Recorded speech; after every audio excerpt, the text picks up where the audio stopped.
Hello, everyone. Welcome back, welcome back. Today we'll be resuming day 4 of our coin grinding. So let us review the items we have so far. Or what I have anyways. I've got 35 majors, 92 drinks, and I'm starting off a bit under 50 million.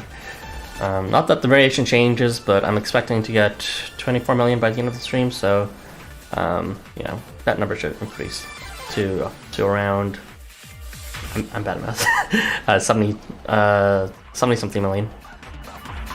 But yeah, let us get right to it.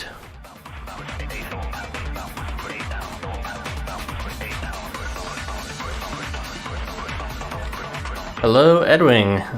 Nice to see you again, as well as Zenu and Panda Boy and Milk, who is actually playing Final Fantasy right now. Yo, Prisma and Jerbear, welcome back, welcome. Oh wait, I need to get rid of this intro card. Begone, thought. There you go.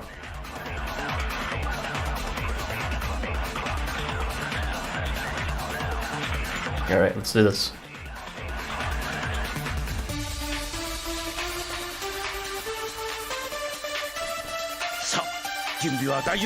Yo, Howlin. Nice to see you. And everyone else, of course.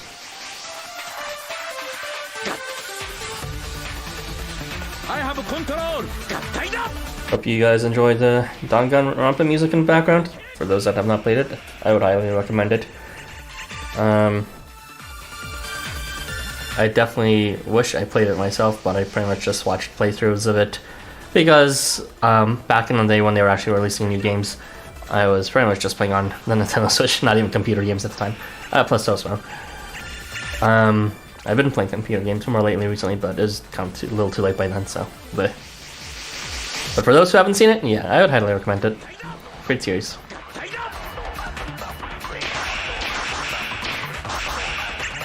I'm like watching another playthrough of it for like the 4th or 5th time already for V3.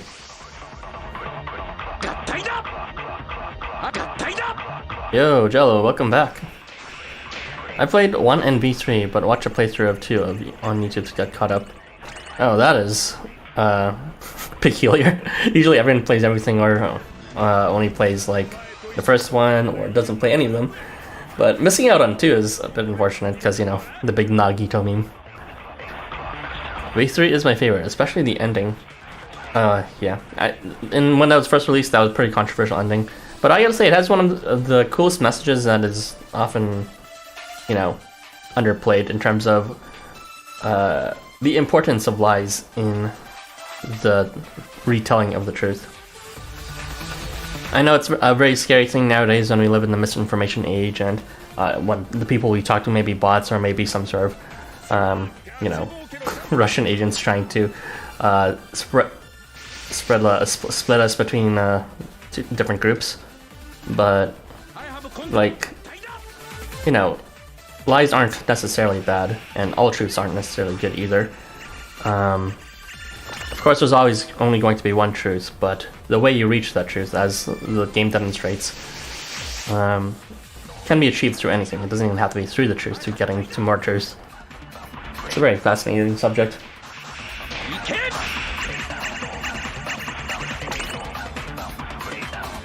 Similarly with belief, by believing in their friends and rather than just, you know, banking hard on the evidence, they're able to reach a truth even further beyond that, you know, would have been missed otherwise because they would be too confident in the evidence presented otherwise. By giving their fellow friends, you know, by believing in them and trying to vouch for them even further, they're able to look past the obvious evidence and look for the more obscure catch cases that help them find real truth. I watched 2 after I played 1, and when V3 hype was real, and I got V3 for my birthday. Hey, nice! Sounds like an excellent birthday gift. Anyway, V3 is easily my favorite for a number of things. It's usually a favorite between a V3 or a Danganronpa 2. It's you know, I guess it's not easy for you to say the second one is your favorite since you only saw a playthrough of it, but I would say they're kind of tied between the two. I like them for different reasons. The second one definitely had like the strongest cast out of all the three, I would say. But the third one had like the best overall themes and kind of like overall consistency and quality. Because like in Danganronpa 2, you know, it had some amazing cases, and then it had case 3, so whatever case 3 was.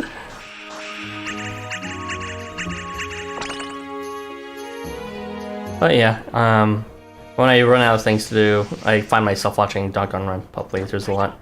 And then I get sick of it because they're super duper long. They're not exactly something that, you know, you can do over like a coffee break. But after I finish them, then I get tired of them, and then after like maybe a couple months, I start really craving them again.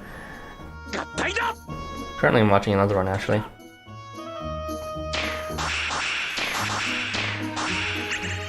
It's unfortunate that the series is over, but I do know there's a bunch of fan games that are out now that are in that same style. I haven't seen any of them because, I don't know, it doesn't feel as official. Maybe that's a hang-up that I need to get over, but it's like, not by the same thing, you know? It'd be like, you know, trying to get into the new FNAF game, which, you know, wasn't, like, really developed by Scott, but instead was developed by the people who acquired the game. Which, by the way, I saw a playthrough of that and didn't finish it because the person didn't finish either because it was kind of all over the place in terms of pacing. All case 3s suck, to be honest. Well, yeah. It's just, how do I describe this? The motives make sense for pretty much like all the other ones, but for case 3, it's just like the motives are like so out there, like and then you go kind of like, huh, okay, moving on.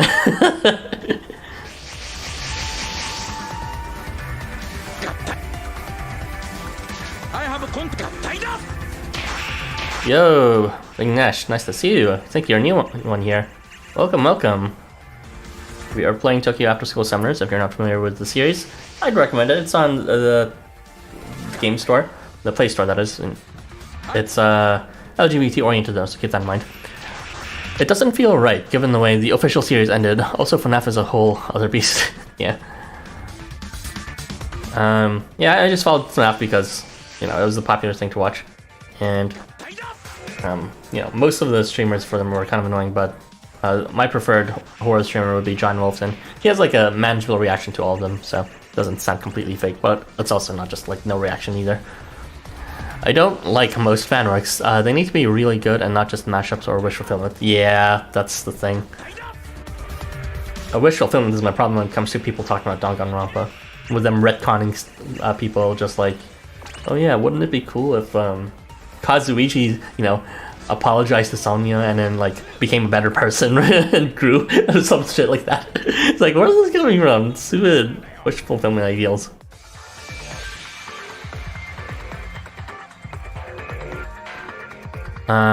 But yeah, case 3 in Danganronpa 1 does make sense at least. Just painfully obvious who did it. If you ever see me play a game or watch a series, like I don't really make far off predictions very often, at least back then. So it's like I had no idea who it was until they said it pretty much at the moment. Even though looking back, the signs were painfully obvious. I gotta respect Celeste for like her own motive though. Because it's like, I hated it at first because it was just so stupid and like not life-threatening at first, but you know, the girl knows what she wants. Like a selfish motive that's not just about like, you know, something that you can pity, but is something like, you know, screw everyone else, I'm gonna do this for myself. Gregory, have you heard of Among Us? I know that's a popular game, and my name's not Gregory, but yeah, I haven't actually played that one.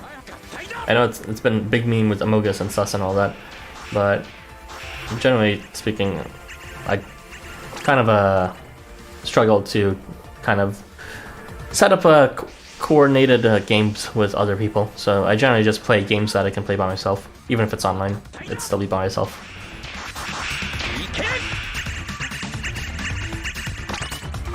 Would Leak to be a culprit in Danganronpa's story or a victim? Or would he be a survivor?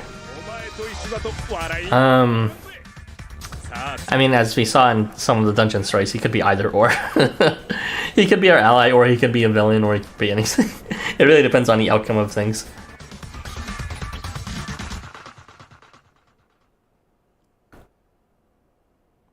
Could you imagine if Leak actually, like, became a culprit, though?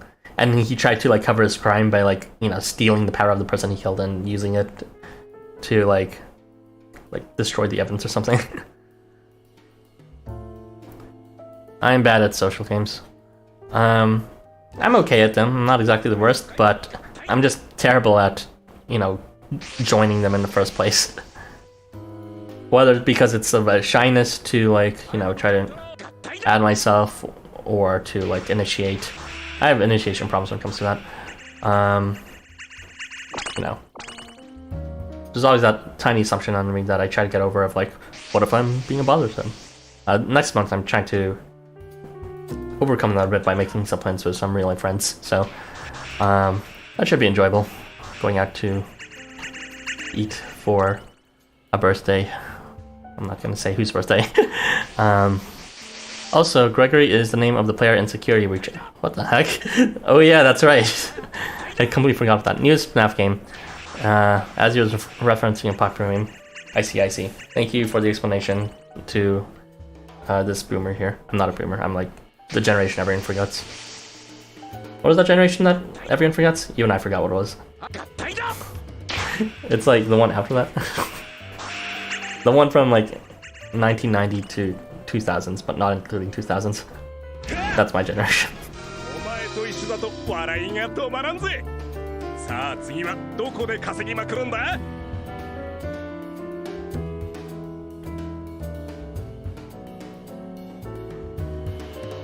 So I have no idea how Security Breach actually ends, but yeah, that story was a bit all over the place, and the gameplay was even kind of really hard to watch too, even though it had so much spit and shine for the rest of the things like the world and the character models.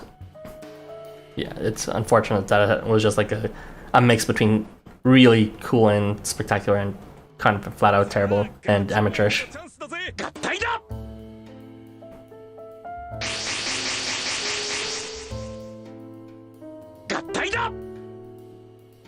I have a contact. Tied up.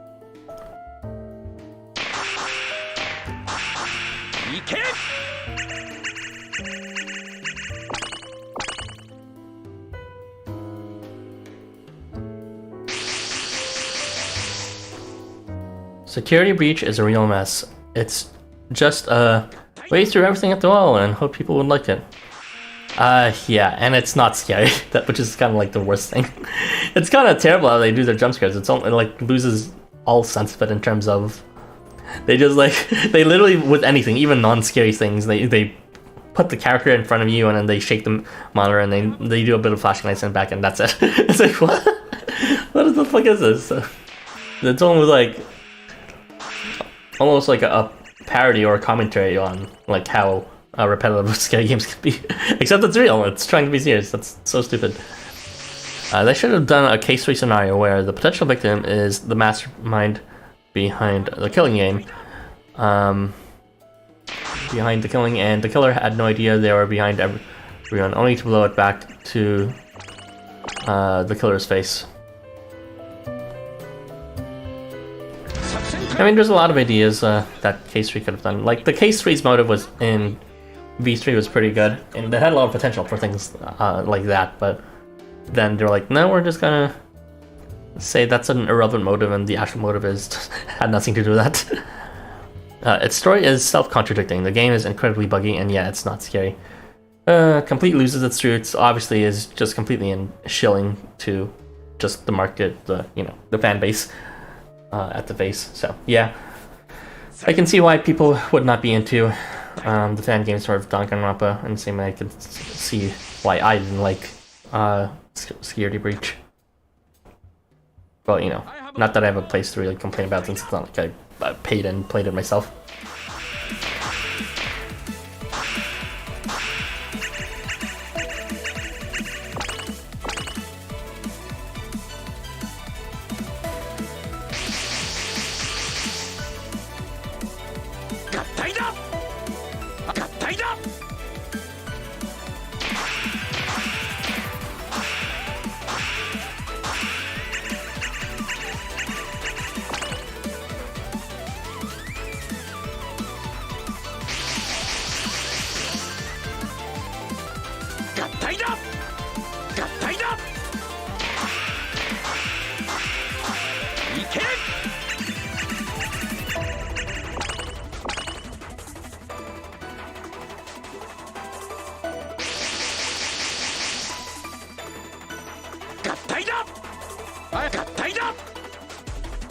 Anyway, don't mind me. Gonna be working on Housamo fanfiction while the stream goes on. Hey, awesome. And feel free to share it with me after the stream. You know, I don't necessarily seek out fan content myself in my free time, but I'm always happy to support friends and people I know. Just don't ask me for honest feedback, because I can be pretty mean when it comes to honest feedback. I remember one time, like, someone asked me to, oh yeah, I'm making, like, fan stories of, you know, my favorite characters from Housamo. It's like, oh yeah, sure, I'd love to read it. And, you know, that was a genuine thing. And I would love to, and then they're like, yeah, you can give honest feedback. And I was like, yeah, sure, I can do that. And then I read it, and then it was a story of just, like, kind of really wish fulfillment, out of character smut of like two characters that weren't like that at all. And I was like telling him, oh my god, this is kind of hilarious sleep, so bad it's good. And then he's like, huh, and then he never talked to me again. So oh man, I feel bad about that. But I was just being honest, and I read it. I actually read it. It was like a good 5 pages long or something. And you know, it's like, I thought I was stopping, but it turns out the reality is sometimes you should just keep your trap shut and just say, oh yeah, it's good. I'm a terrible person sometimes. Honestly, I wish I got feedback on my fan kit. I sometimes wonder how good are these kits. Yeah, kits, I would say, yeah, you can send some to me directly, because like, again, I don't personally have to seek them, but if you share it with me, then I'd be glad to comment on them. I'll send you a link in the DM to it so far. My story is kind of like a side event thing with a bunch of characters. It's a project mostly. Okay, that's pretty cool. It's always nice to have a side project. I've got one or two of my own. I would consider this Housamo thing a side project, since it's not exactly enough to, you know, pay my rent. $2 and counting in terms of my total revenue. But anyway. Yeah, if you want feedback on your kits, I can look them over, but you have to be asked about what kind of feedback you like. Whether it's like truthfully honest 100% or just the positive feedback or just overall, you know, thought, like emotions on it, feelings. Because I have this problem where I kind of overanalyze everything to the point that it's essentially not even what they're asking for anyways.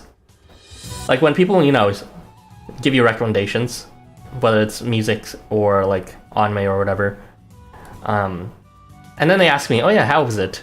And it's like, what I give is like, chapter 1, in this first episode, I thought the character development was really believable, but the pacing was really off.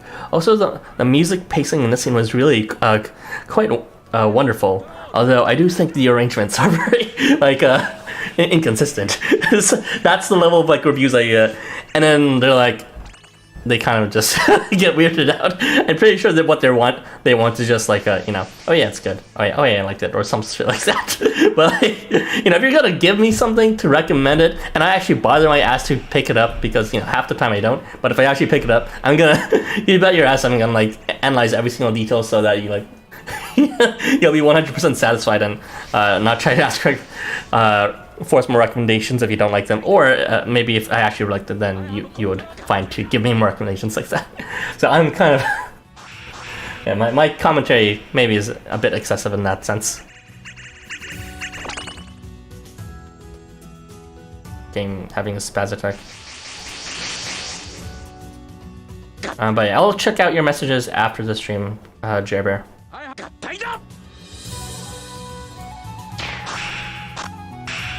I can see your pings on my Discord.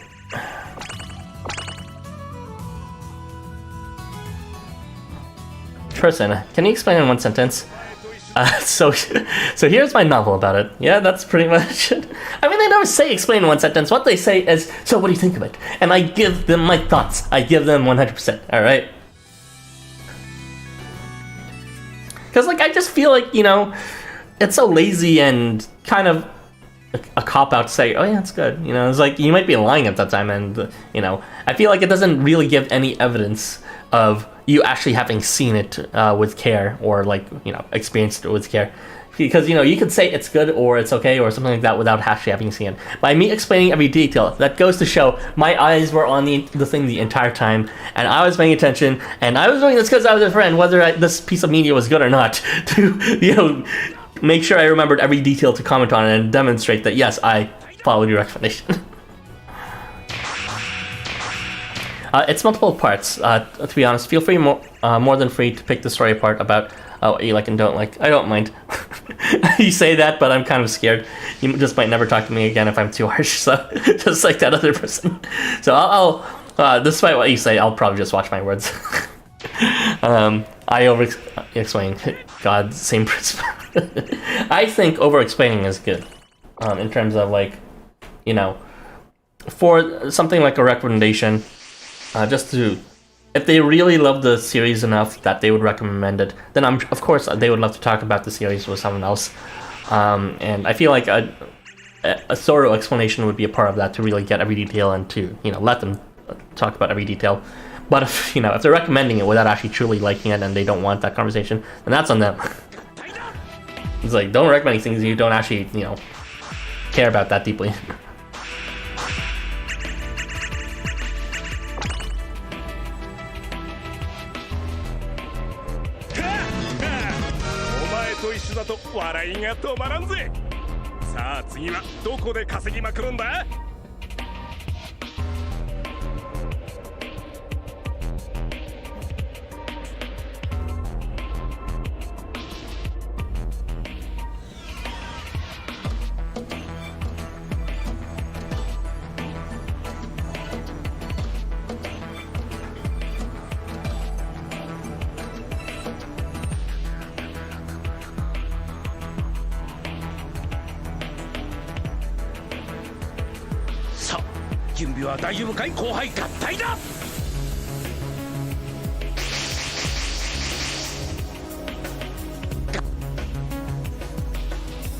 I have control. 合体だ。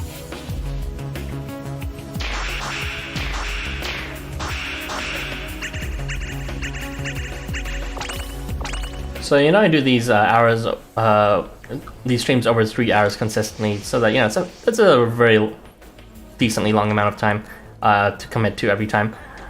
And I think so too, anyways. But then I was watching this Donka and Rampa streamer, and then they were playing for 5 hours to 8 hours long, and they're what's it called? Fully attentive, fully spoken well, fully energetic the entire time, with wearing clothes, which half the time I don't when I do these streams because I get a bit sweaty, and it was fully outside clothes and all that, and just fully engaged. And it's just, they were even standing. They had a standing table doing it. I was like, how the fuck do you have this much energy to do it? It was me sitting down, and I got tired from sitting down for 3 hours in a row. But yeah, respect to those streamers to have that much energy to prop themselves up on video camera to actually look decent and present themselves decently all that long. Because I get away with a lot when I don't have the video camera up. I don't have to think about my appearance and all of that, and I can just mute the mic, which I do a lot when I need to sneeze or scratch an itch or something like that. And yeah, it's just I'm not exactly very elegant if you actually see a video of me. But goddamn, those streamers, holy shit. I wish I could do that, but maybe I wish I don't too as well. I'm not sure if I want to sacrifice that much. That might make my experience a lot more miserable when grinding. And one of the main reasons why I grind these is because it's so much more convenient and relaxed doing it with on stream while talking. But with a video camera on, I feel like that would be a bit stressful. So, do I just DM the Reddit link to the kit to you? You can give me how you feel about it. Not I expect LifeWonders go, write it down. Yeah, you can share with me the Reddit link, and I will definitely give you feedback of what I feel is appropriate. Listen, learn from that one guy. Ara, do you know the Final Fantasy jobs because Final Fantasy 14? Because Final Fantasy 14 is your favorite. I play Final Fantasy Stranger of Paradise. I heard that's a new game, but I don't know anything about it besides a friend plays it. The job system is good, and the action component, but the rest is bad, but it's fun. I only know jobs from Final Fantasy 14 as well as Final Fantasy 3, maybe? Or is it 2? One of those 2 games. I played Final Fantasy 1, 2, 3, and 14. That's pretty much it. Hey, oh, Panda Boy. I mean, weren't you here in the beginning? Yeah, chill stream indeed. But yeah, I'm familiar with like white mages, black mages, white magi. Oh, sorry, that's not a real thing. There's like the magus, there's the devouts, there's the wizards, there's the monks, there's the thingies. Well, what's the unevolved? It was like fighter or something. That's unevolved form of the monk. I forget what it was originally in the Final Fantasy 1, but it's peakless in Final Fantasy 14. And then there's like the red mage, red wizard. I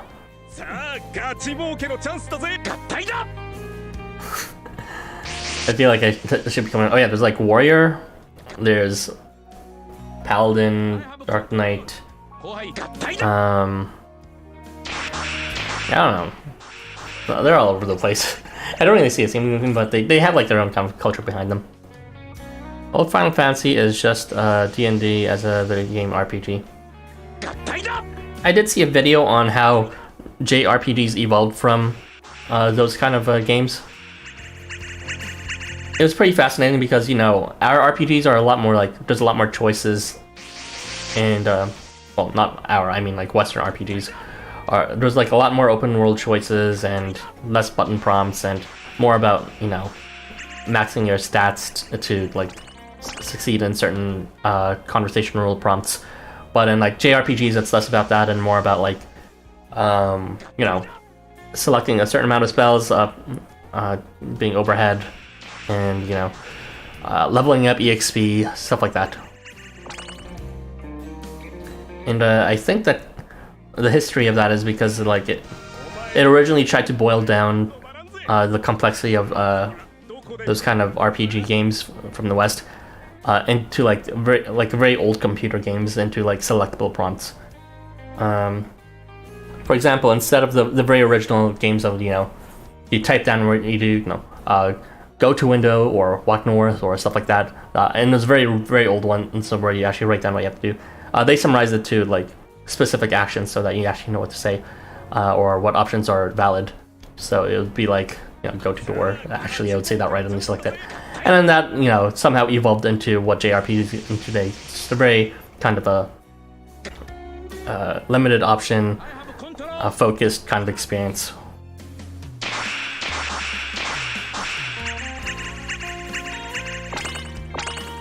Because like I thought it was interesting because I thought it was, I didn't really understand the difference between JRPGs and regular Western RPGs that well. But that boiled it down quite well.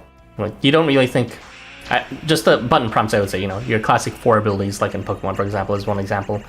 Moving up, down, left, and right, overhead is another example of JRPGs. But things like, you know, charisma stats and dialogue options, that's more of a Western RPG thing. They have the same roots, but they seem significantly different from each other.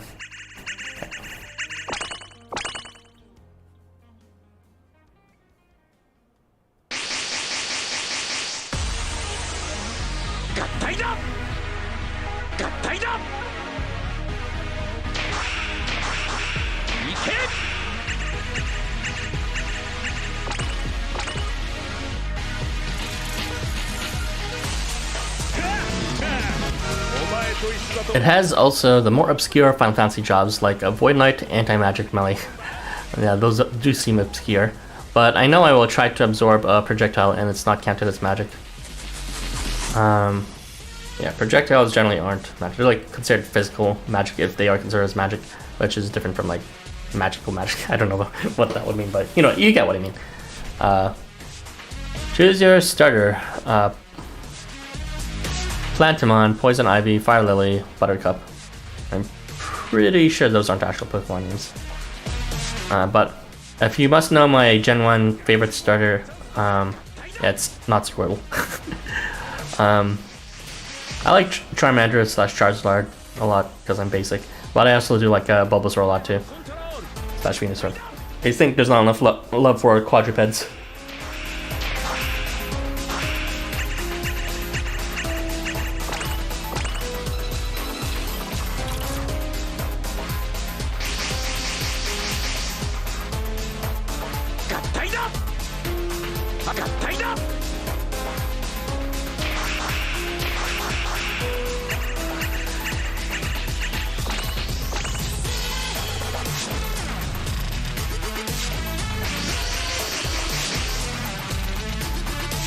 Genuine is a basic choice, but I respect Bulbasaur fans.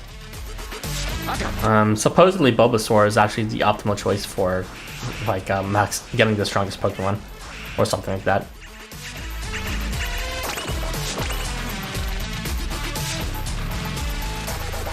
I'm not saying I like Gen 1 over other generations, it's just, you know, that's the one everyone knows. And in fact, I can't really remember the other ones in order myself. Other Pokemon I like, you know, regardless if the starters or not, are the Emboar line, from Tepig to Emboar, that belly, and what's it called? I like the new Fire Crocodile thing. I like Totodile and for Alligator's evolutionary line. I like Zangoose, which is not a starter. There's a Brydon and Nidoking. You know, you can see I have a type. He's the best choice for early game Gen 1. Yeah, that's right. But Game Freak favors Charizard. Yeah, they even decided to release Charizard unexpectedly by himself in Smash 4. Which is like, you know, it's fine if they made him good, but they didn't, so. I think that they did that because there's a poll randomly of what everyone's favorite Pokemon was, and it wasn't Pikachu, it was Charizard. But that was like an English poll, so it'd be surprising if they actually followed that. But I do believe it was from a fairly large kind of sample base from like a news site that did that. I played a game like that. Well, you know, I might be miscoding it. I played a game. Where is it? I played a game like that with my friend in Minecraft, and it was kind of fun. Instead of a computer, it was a person remembering and making up stuff. I don't really see what kind of game that could be. Oh, I love Emboar based. Fuecoco's name. Yeah, he's cute. He's like a fire for alligator. I don't know. He's cute. Alright, so what do you prefer? I pick a kit for you to look at, or one of my roundup posts where I gather up a certain amount of links to kits into post. Let you pick what you want to review. I'm just happy to, you know, review things for friends if they want that. So if just share whatever you want. Honestly, I've got time. My favorite starter in Totodile. Yeah, Totodile is pretty based with his for alligator evolution. Oh yeah, I like Torterra a lot. He doesn't get enough love, that line. People really don't talk about the quadrupeds enough.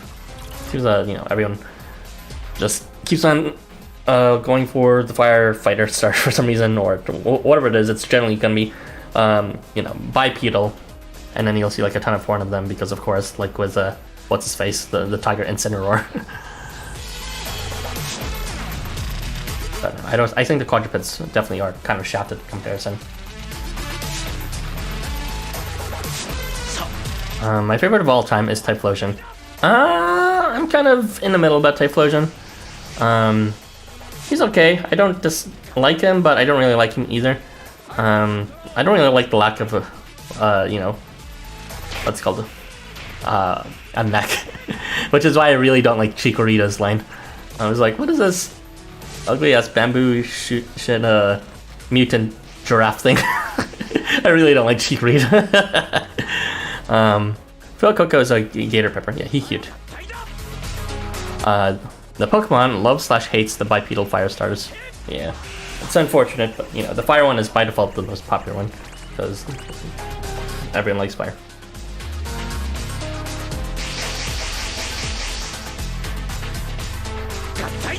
Oh yeah, I also don't like Blaziken. Yeah, I really don't like that. What is that design of like having fur all over them, but they're a chicken, and then yeah, I don't get it. They look like they came out of a disco party.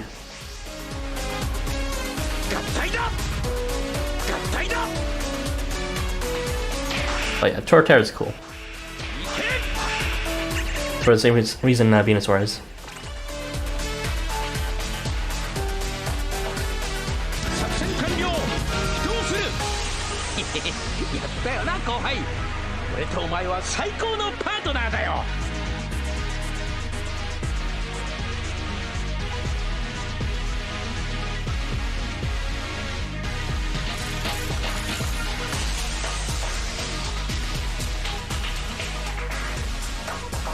Here's my list. Blastoise.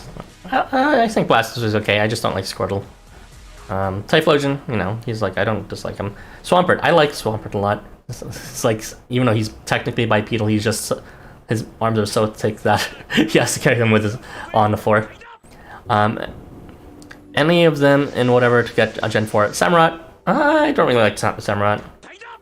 Because it's like, what's it called? What the hell is on his head? I don't know what to say about that. It's like, I don't know, some weird twink seal like narwhal thing. Chestnut, I don't like Chestnut because, you know, kind of lacking a neck, and also it's kind of a confusing theme. It's like a nut, but then it moves. It's like not very. Plants don't move, okay? If they do, then I don't know, make them more plant-like. But that's just like an animal that, you know, is supposed to be a plant. But I don't get it. Incineroar. Yeah, I think I will sue you. You know, Incineroars are okay. I just think, you know, kind of hilarious that it's yet another firefighter. I don't think he's fighting type, but, you know, he looks exactly like a fighting type, so whatever at that point. And Rillaboom and Fuecoco for 9. Fuecoco's based. I don't know who Rillaboom is, though.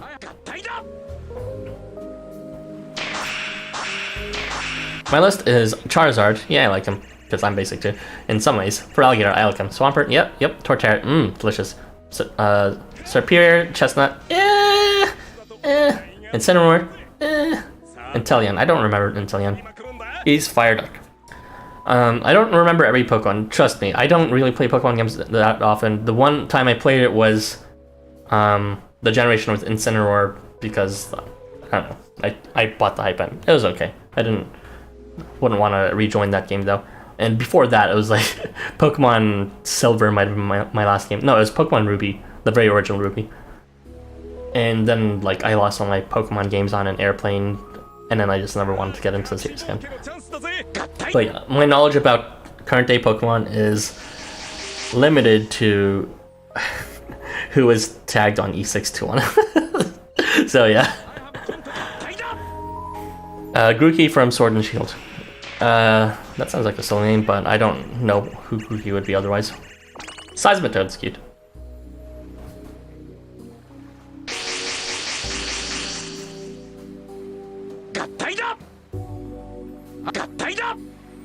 I do like Arcanine as well.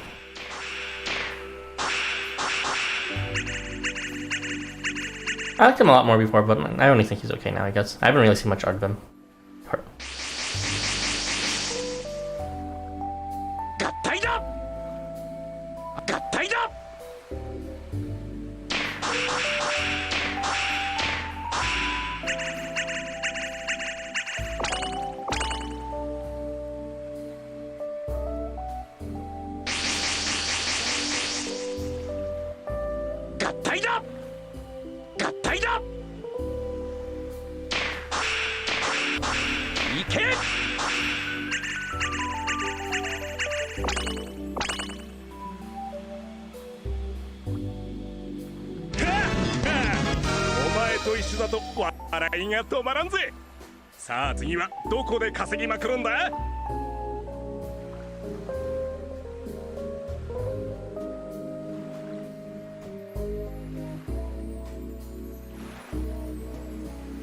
I love Pangoro.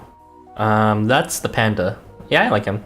He looks cool with a very unique style with, you know, having like just a completely blackened eye spot.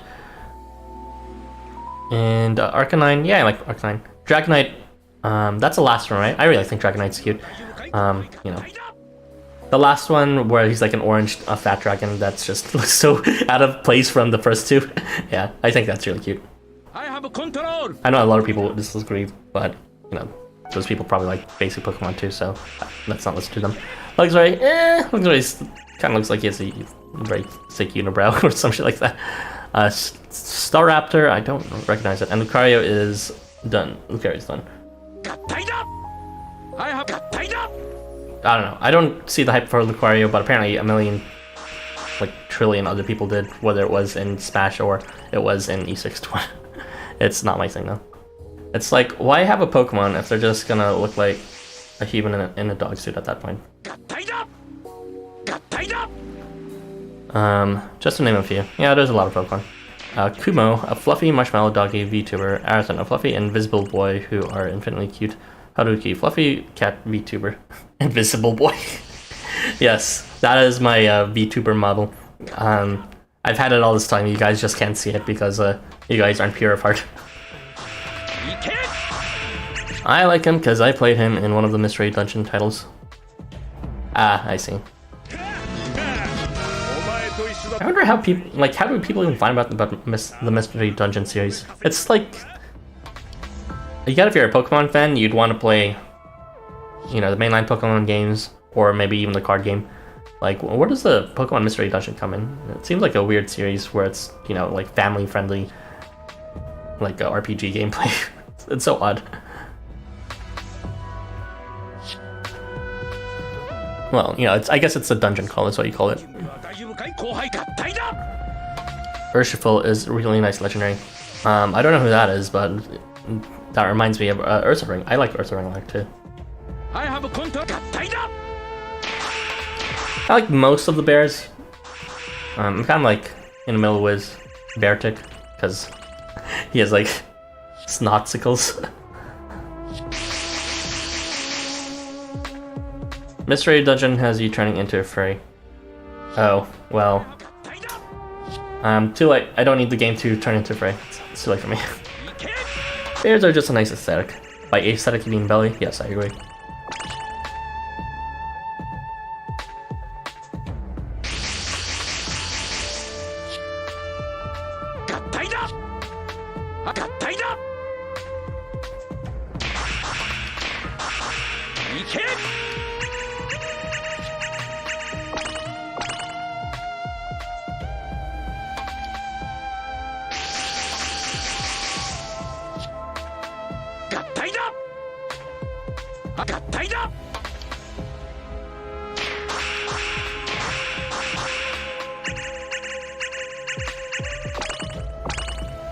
Would you rather have Egyptian Doggy Boy, Cherry Blossom?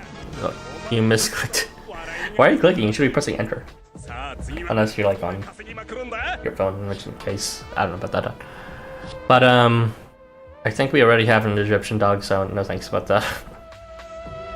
His name is Seth, and I think he has a million clothes already, so no more. Seth was cancelled.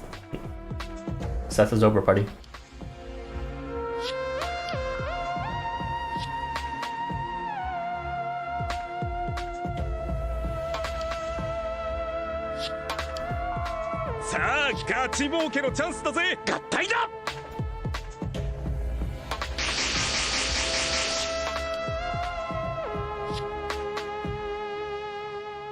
I have control. Only Seth. Seth error real. Unfortunately, we do live in these hard and trying times.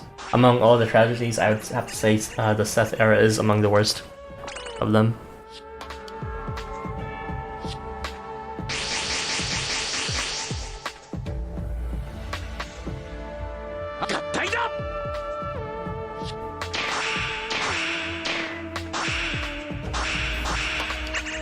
You're inventing a new language? Well, again, you'll need adopters, but, you know, lang cons are pretty fun to do, from what I hear. But they're more interesting if you actually invent it in relation to, you know, some sort of a fictional world of yours as well.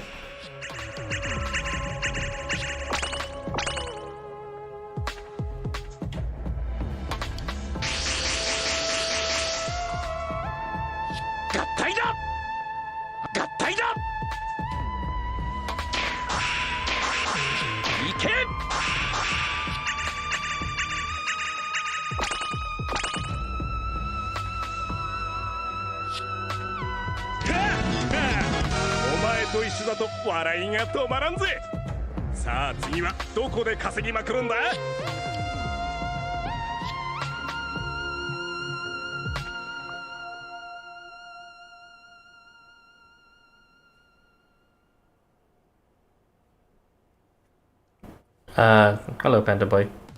No need to say hello, though. I got your first two hellos already.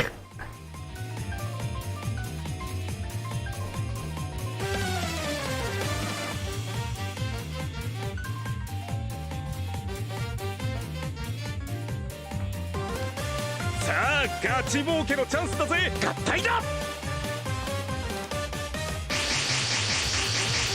Also making a fictional world and have a whole anime story in your head. Well, don't keep it in your head, make sure you write it down. You know, anyone can think something in their heads, but what separates the artists from the wannabes is the ones that actually put it down on paper.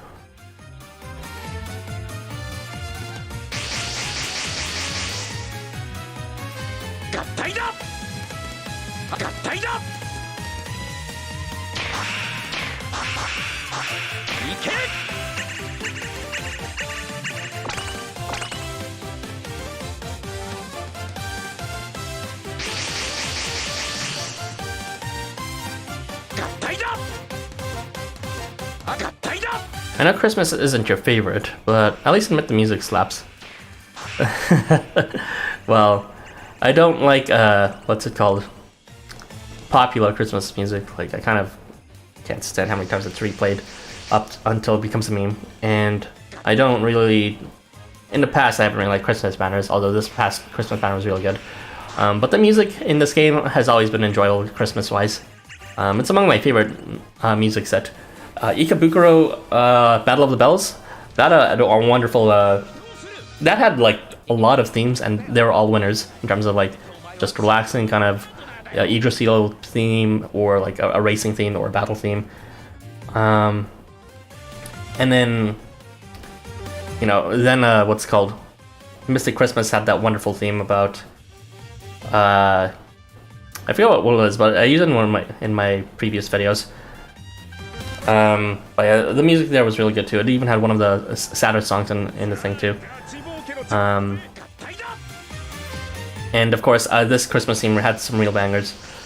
Although it kind of gets away with it because it's not even Christmas themed at this point. It's just cool jazz music. And I actually did like the original Christmas theme a lot too.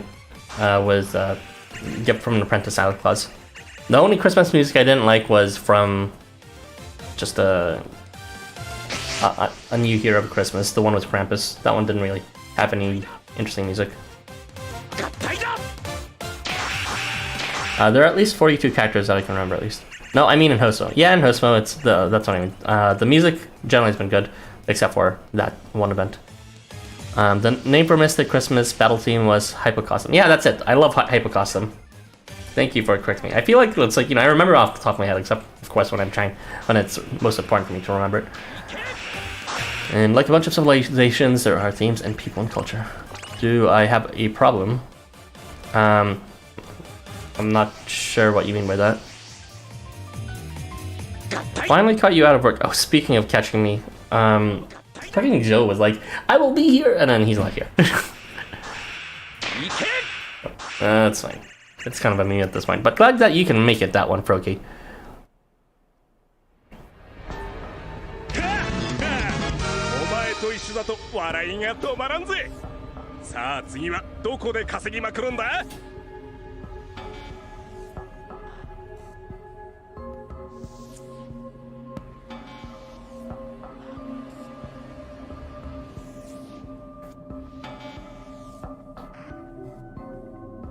Keep the non-English characters to a minimum if you can, Pendboy.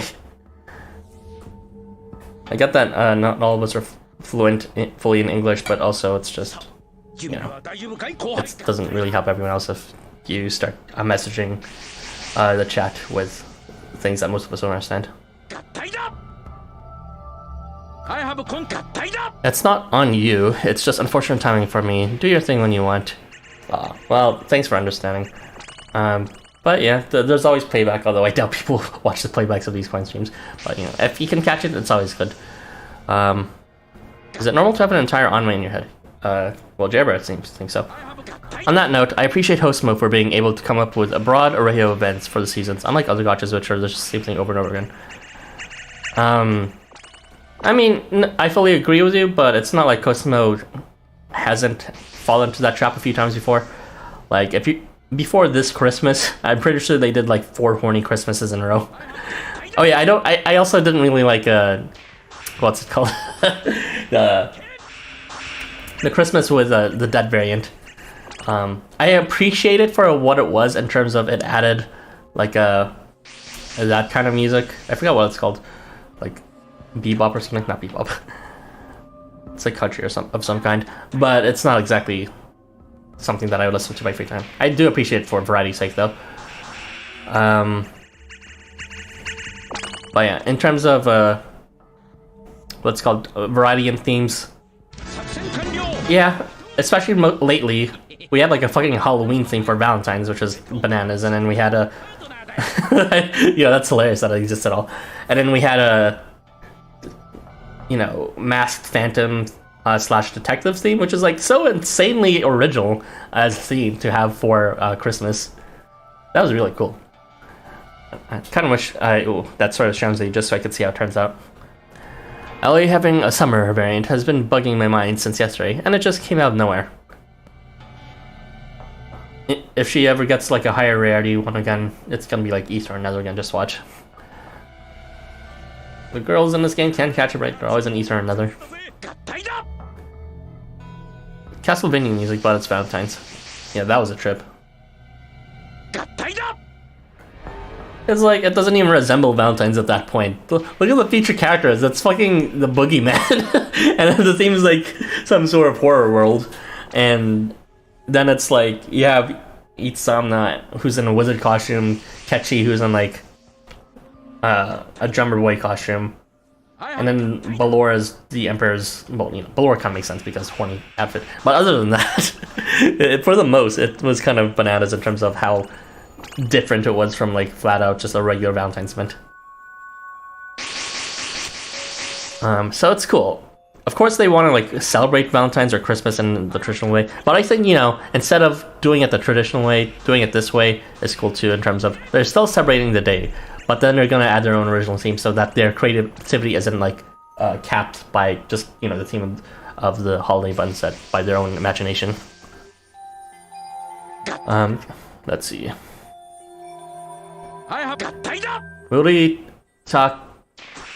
Moritaka is best person dogging. I don't know about that. What's a Hine? Arachne alt, Z's alt. If any of them get 5s, they're gonna be Easter or Nether, just watch. Babylon alt. Her ult was 4-star, and then so it's like it's fine if she got wood there. She already has an ult for Halloween. Jiangxi is pretty cool. I want 7 more Ombre Tigre ults. That's a thing. I know Ombre Tigre is fairly popular, but I can't really say if it's for his personalities. I mean, to my understanding, it's like some people, from what I've seen, think it's a bit of a weird representation that they don't feel wouldn't always be the best for that kind of culture that he finds himself in. And personally, I just found him kind of confusing character-wise, and whenever he appeared in main story, he's just like, amigo! And then a bunch of wrestlers show up, and then he's like trying to suck Tez's dick, and then he disappears in the main story halfway through. I don't really get it. I was disappointed they didn't create a real detective case for Nomad. What? Spoiler alert! I was interested in, like, he has his own detective costume, right? I thought he would have his own detective case. That's the whole thing, right? I was like, finally, Nomad has his big break as a detective. Now you're telling me he's not, doesn't have an actual case? Don't tell me it's true. No spoilers, please. Do not say that if that's actually the case. But also, welcome, Diana Lynn. Nice to see you again. Not welcome to see the spoilers, though. I was so looking forward to see Nomad actually get redemption for once after being, like, cock-blocked from a real detective case all these years. JK Kuchi. Kushi's pretty cute. Arachne and Z's have ults. Arachne is water and Z's is fire. Z certainly is fire. But I remember them. The Christmas one, what does she even do? She's like vigor to left and right or some shit whenever she attacks her. And then Z's is... Or Arachne is... Well, I actually use Arachne. She has attack up, which is nice to have. But yeah, Diana Lynn, I'm very, very much anti-spoilerino boy. Avoid it if you can as much as possible. I mean, it's not as bad because it's just an event, but still, you know. I try to go into these events as untainted in mind as possible so that I can give as genuine reactions as possible. But, you know, not just for preserving my reaction for everyone, but also just because I like experiencing things for the first time the way it was intended, not through just hearsay. I'd rather, you know, watch a movie than see the Spark Note summary if I'm actually interested in seeing a movie, right? Some legends about blossom flowers and how dead people are buried under trees and the spirits go up trees, and that makes the flower beautiful. She know. Okay, if Nomad is such a good detective, then why can't he just tell me why kids have Cinnamon Toast Crunch? Some mysteries cannot be solved, Javier.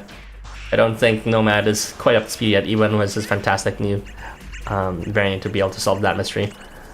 Because it's super good! I just forgot they haven't translated, sorry my bad. Oh well, you know now, it's fine. I was looking forward to Nomad's Redemption, but at the same time it's like, it's just gonna be a Christmas event, so. Well actually, you know, I'm pretty sure it's gonna be cool because it's gonna be like Phantom Thief / Detective thing, and then you pick two teams. And then it had that novel story structure where you pick one or the other until you complete it. Yeah, I'm interested in seeing that eventually.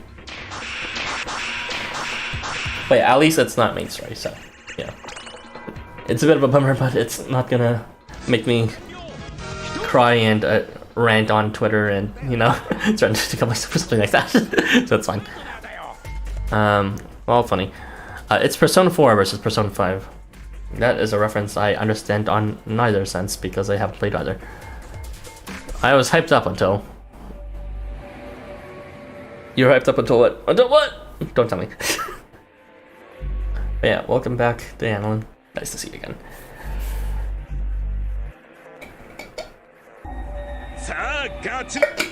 Alright.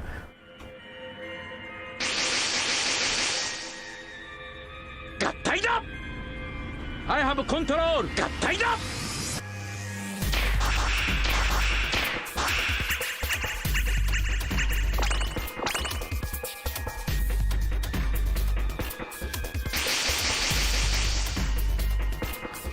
Persona 4 is about a group of kids seeking the truth, detectives, and Persona 5 is about phantom themes.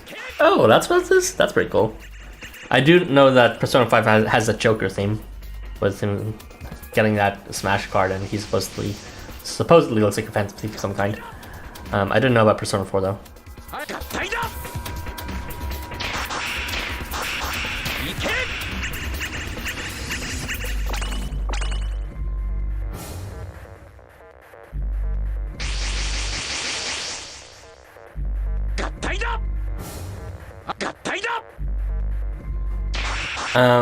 Panda Boy, if it's all the same between you and me, could you try to make a conversation that is actually followable and understandable by everyone?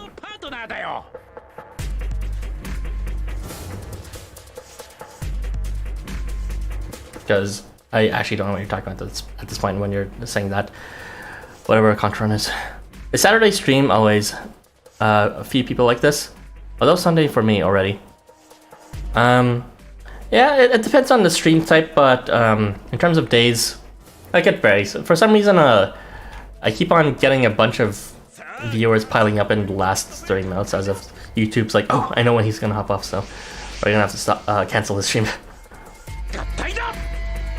In terms of viewership though, in these streams, I'd say these coin streams kind of average around 10-ish. Like 15 if on a good period, and like 5-ish when everyone's kind of just like, looking at something else at that point. But yeah, 10-ish is like around that mark is what to expect. For discussion streams, I get around 20, maybe even more than that if there's like a favorite character that everyone likes. And for the first look streams, that's like 15, 20-ish. These coin streams are just like, they're grinding. It's the only thing that's gonna be keeping people here to talk and participate is just me talking, not the actual gameplay itself. There hasn't been a single point in any of these coin streams where something interesting has happened game-wise. So yeah, when people join for these, it's essentially just so that they can grind simultaneously while having some decent conversation here and there. だと笑いが止まらんぜ。さあ次はどこ Alright, see you later, Panda Boy. Also, I'm not sure why you're calling me Invisible Boy just because I... Oh yeah, it's because I don't have a VR model. Let me say VR. No, it's what is the model called? Oh no, it's slipping my mind. My brain's melting. I do have a Twitter. That's just what my name is. Look it up. Yeah, same, it goes by the same thing exactly here, Arthur. Well, yeah, I enjoyed the stream yesterday. Chill and have lots of discussion. Yep. It's not like I prepared discussion topics beforehand. Okay, well, that's not entirely true. But I don't write it down or anything. I'm just like, hey, this is a new thing that I learned about. Like, for example, I learned about the leaked units just a couple days ago, and I was like, maybe I should talk about this later. So it was like in the back of my mind, maybe it was something like that. But sometimes there's just not much to talk about, which is fine. And hence why there's some gaps in every now and then. But yeah, I can come up with new topics every now and then on the spot too. Like continuing off with the topic on what's it called, themes. Yeah, with Christmas and Valentine's, they used to be stringently tied to the theme of, oh yeah, it's about love, oh yeah, it's about Santa hats, and boy was it annoying when they gave every single variant like a Santa clothing every time. And they sold it this time, except this time it was nice because they didn't make it the primary variant skin. They made the primary variant skin, the other one was the the Phantom troop thing for Ben 10 versus the detective outfit for Nomads, and then the wizard costume for Itzamna, and the drummer kit for Techi. It was cool, and of course they had like the Santa things, but it wasn't the main thing, you know. And like besides Christmas and Valentine's, which are usually the most stringent thematically, summer events can go wild. It's usually something related to the being nearby water or nearby the mountains, because that's just a thing in Japan of how people celebrate their vacations. Just follow you on Twitter. Oh, okay. Well, honestly, if you guys could give me some pointers on how to use Twitter, I don't really know how to use it. I kind of just occasionally put up notices on, like, yeah, I'm gonna be streaming soon. But in terms of like fan interaction or just like regular use, even if I'm not like a namesake, I'm not really sure how to use it. I'm kind of just like, yeah, I'm gonna be streaming, guys. And then at some point before, I also shared some assets, but now I just put that all in a repository instead. But yeah, thanks for the follow. Christmas is celebrated as another day for couples in Japan. Ah, I didn't know that. Interesting. But Christmas is known as the season of getting together, so of course that wouldn't necessarily entail for that too. But yeah, outside of Christmas and Valentine's, the theming is usually related to water or mountains, such as the case with a jamboree or the onsens or the river adventures or the beach sides or the underwaters with virtual summer memory, things like that. So I think, ironically, the ones that has the biggest, a creative freedom of them all, that period of time, is kind of stuck in that kind of theming, that being a bit creatively poor. Because Christmas and Valentine has been quite creative, but if it's summer, it's usually just gonna be festival or water or mountains. They could do a lot more than that for sure. F-Kare was like completely different, for example.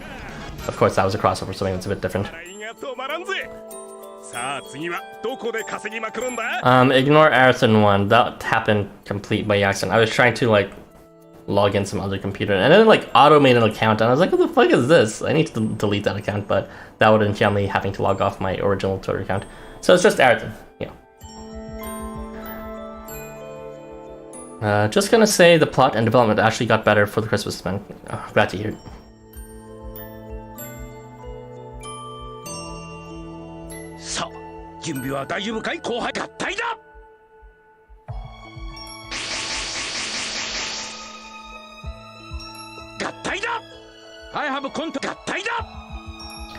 Oh yeah, I guess like Halloween is another consistently themed thing. Although that event seems to happen every 2 years rather than every year. But yeah, even the Halloween event we had recently was pretty, fly with the rap music we got for the main battle theme, and just a very chill atmosphere in general. It didn't seem like it was horror based. It was just, kind of. It was fun. I don't know how to describe it.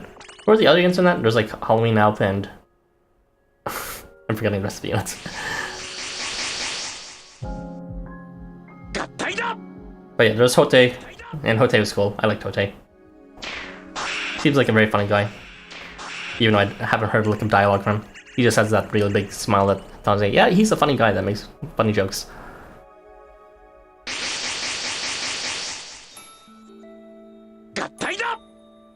And the music definitely didn't, imply anything scary as well, so I'd say this past Halloween also kind of broke the trope of the usual theming for Halloween.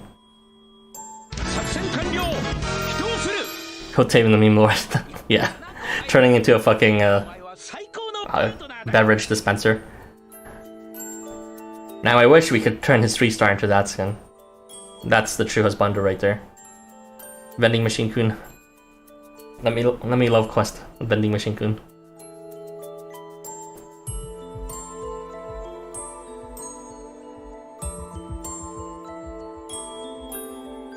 We love the vending machine. It was so good. He's such a dork, I like it.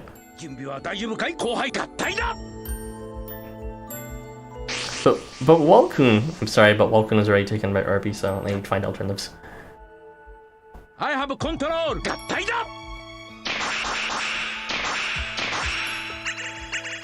Housamo, Halloween, but it's Friday night rapping. Yeah, that sounds about right. That's that game, right, where like you play as that blue-haired kid, and then you like do like Dance Revolution, except it's like with the arrow keys. And that game like randomly became super popular.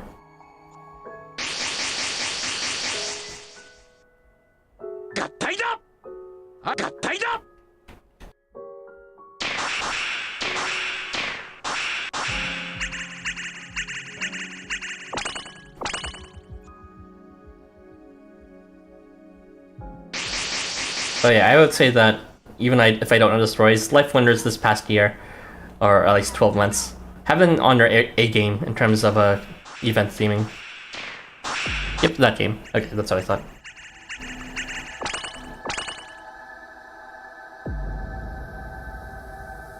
So I wonder if they're gonna do the same for the coming summer events, not just gonna rely on, oh yeah, we're in the mountains, oh yeah, we're gonna have a festival thing, or oh yeah, we're gonna be, in the water, or on the water, or beside the water, or underwater, or something like that. Considering the game is open source, I think that helps it with popularity. I mean, from what I heard, because I saw a video on it, that was quite detailed. It's actually not that easy to make new tracks for it for some reason. But, it seems neat enough, but I'm not very good when it comes to rhythm games like that. I kind of have a bias for either going too fast or too slow usually. I have control.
Kushi Alt is my first variant. He actually carried me for a year after he came.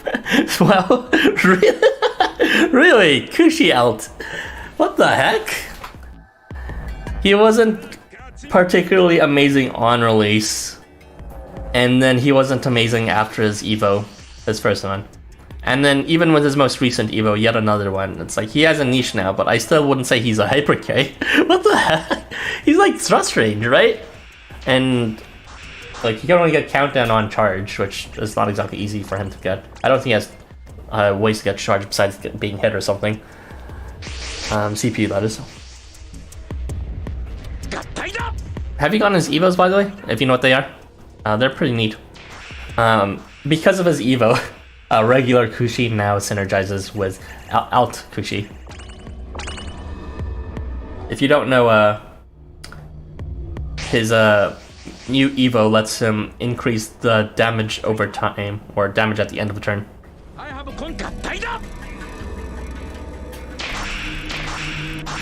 Oh, I see. So he was actually okay when you first used them at the time. Yeah, he's not really good anymore like back then. I mean, he doesn't even have any native damage buffs, does he? Yeah. He has like Guts or something, but I'm pretty sure that's just from his Evo. Yeah, I forget what he does natively. But yeah, that's useful for countdown memes, because it's like, it applies for every debuff, but why would you use it on any other debuff other than countdown? Because countdown is just has several what's called orders of damage over every other damage over time debuff.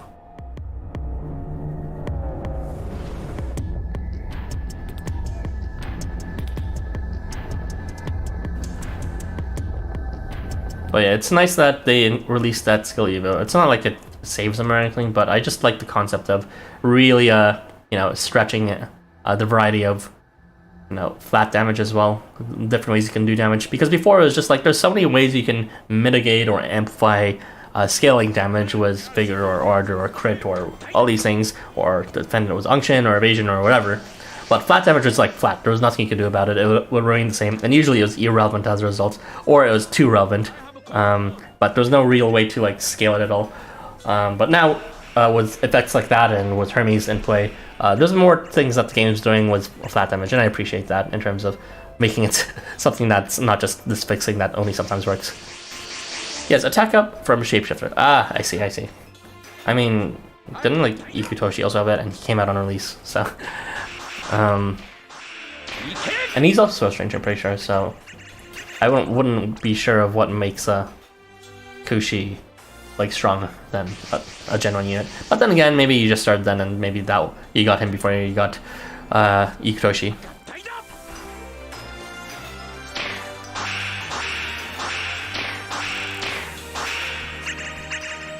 Also, hello Milk. How was your first Sastasha run in Final Fantasy XIV?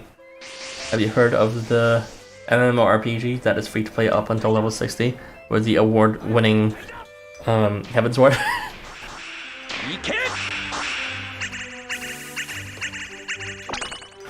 Leche? I don't even know. Leche. I mean, that's technically a word, part of Leche Shiftline, but I still don't know what you're trying to say there.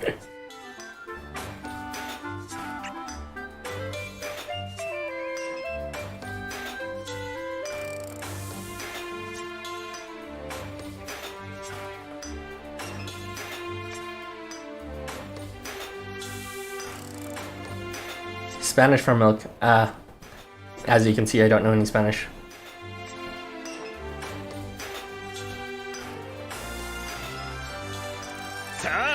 I didn't get. You didn't really get what happened. Yeah, that's a bit of the sad reality when it comes to beginning content. That's multiplayer. When you play it with other people, everyone rushes it, and so you can't really understand. Like, you're not even given a grace period to understand what's happening. Everyone just rushes the easy content, and you're left behind reading the map and trying to understand the objectives, and everyone's already halfway done the dungeon. It sucks as an experience, frankly.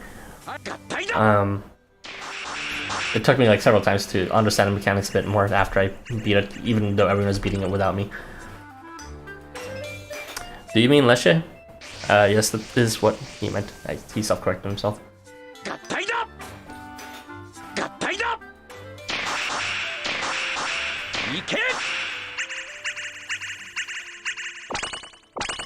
But yeah, that kind of feeling of everyone's kind of rushing through it. You'll probably be feeling that for a good while, at least until Aurum Vale, which is a level 47 one.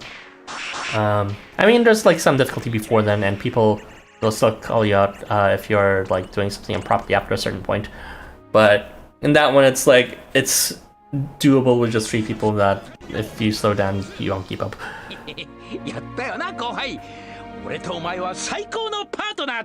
Grateful that I speak fluent Spanish. I just want to thank my parents real quick.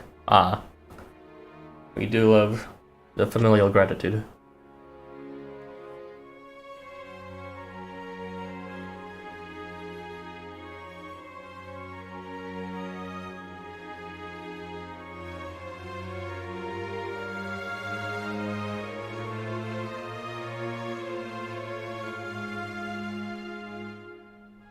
So, 準備は大丈夫かい後輩合体だ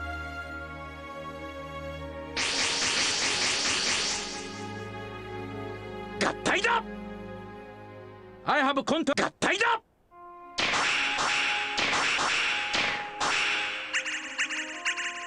I too thank my daddy after he gives me his warm gift. 合体だ合体だ Of fatherhood, that is. His full length of fatherhood. I'm just kidding.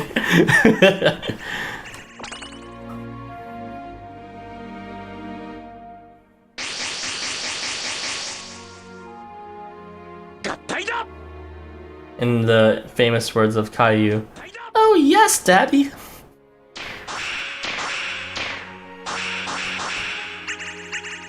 I'll be right back. I'm gonna go do some stuff and take a break from the computer for a few. Respectable. Get some good shut-eye, go eat, take a dump. A good dump does wonders for your health, as you once said. Oh yes, Daddy. But yes, go listen to Papa Ara. Go take that break. Alright, thanks for joining up to this point, and see you around Jabber if you decide to come back before then, but if not, then see you whenever. Bye-bye! さあ次はどこで稼ぎまくるんだ Did you know that? I know everything.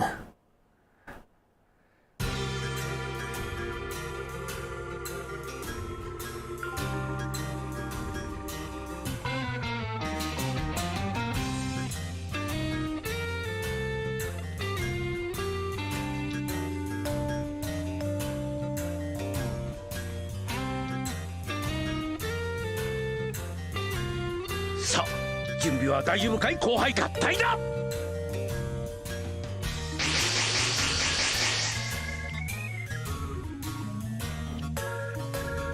I have contact 合体だ いけ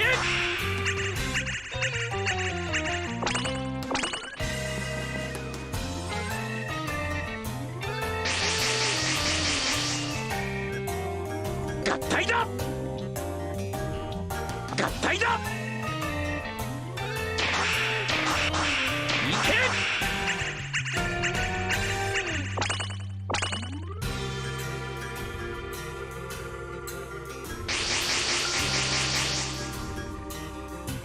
合体だ 合体だ いけ When I heard the song originally, I thought it was just kind of weird and I didn't really get where it would fit. But now that I actually saw chapter 10, I was like, oh yeah, this is jail music, it perfectly makes sense. So, I don't know, maybe there's like an association with the instruments here that I didn't realize I had when it came to movies.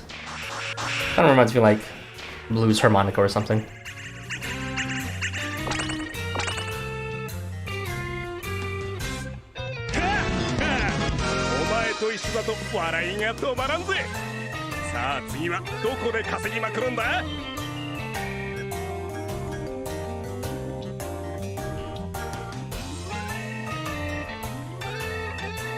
I like this chapter song. I just got to the chapter that plays it. Oh, okay. I will keep that in mind and keep my mouth shut about chapter 11 and... actually, yeah, I've only gotten up to the end of chapter 11.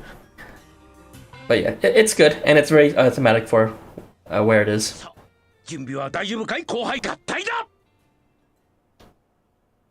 But yeah, before I got context, I was like, is this music you listen to when you're high? Is this like, are you gonna meet a weed man in chapter 10 or something? Hey man, pass the weed! As that music plays. Yeah, I had no idea what to think about the music. Detective music, yeah. Kind of. It could work for both. I mean, they both have similar themes in that way.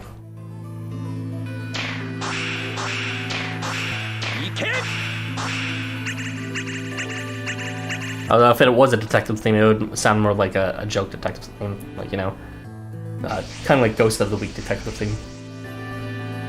I guess I can kind of use that. Yeah. Just yesterday, finished chapter 11. Nice. Keep in mind that one Froke is in the middle of chapter 10, so let us do our due diligence and not say anything about that chapter then. But yeah, chapter 11 is quite the ride. We'll just leave it at that.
I have control!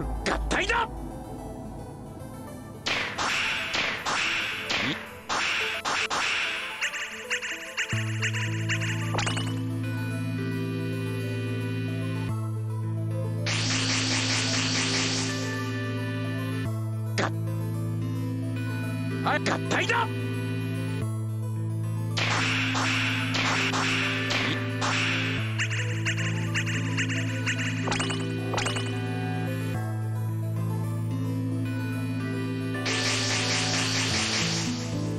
So, I've said this several times, but since we are on the topic of the main story, can someone summarize chapter 4 for me? Because I've mentioned this several times, I can't remember a lick of it. Zabanyo was there, and Ryota was there, and there was an exception at some point. Nyarlathotep was doing some shit, Christine was there. I don't know. And then they stopped the exception, and then the next chapter happened? What happened in chapter 4? And I was like, I'd like to revisit that, but I keep on forgetting to revisit it, so if someone could just summarize it for me, that would be much appreciated. Because, you know, for some reason, as much as people shit on chapter 3, I remember what happened there. There's a whole ranker thing, there's a reason for them doing that, to, you know, control the exceptions under a ranking system. And then there was, like, kind of the whole thing with Oniwaka, and then there was a Wiseman introduction and the idea of guilds, and then chapter 4 happened. I was like, what happened in chapter 4? I don't know what happened in chapter 4. I only read it once, but because I read it so much all at once, I just ended up forgetting most of it. Oh my gosh, the early chapter experience. I have control!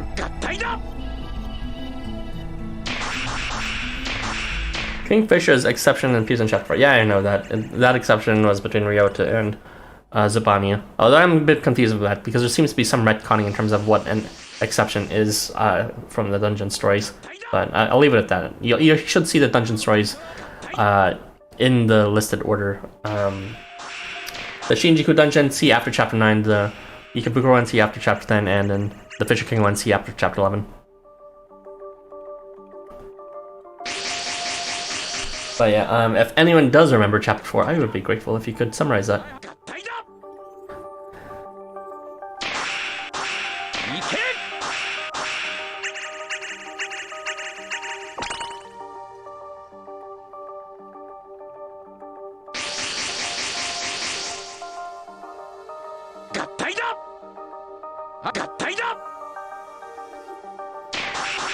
Your last attempt is chaotic. I think that's all that happens.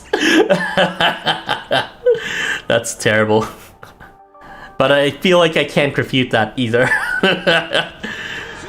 I feel like Gabi was abducted by not Gabi. Gabrielle was abducted by Hati, and then Nyarlathotep was the one who facilitated that. And I'm not sure what that plotline was about, but it happened, I guess.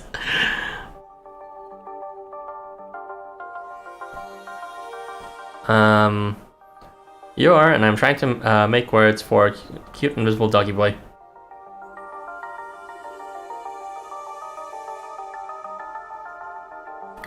I forgot Hati was present. I think the only reason I remember Hati's presence was because of the whole meme about like Gabriel shits the atmosphere. And everyone, there was a reason why Hati was very controversial among some people. It was specifically because of that, in terms of some sort of like stalker thing that, like, you know, didn't sit well with some people. Shoji shows up for like 5 seconds. The only reason I remember that is because of what happened in the dungeon quest. But yeah, he does show up because he's giving food to people or some shit like that.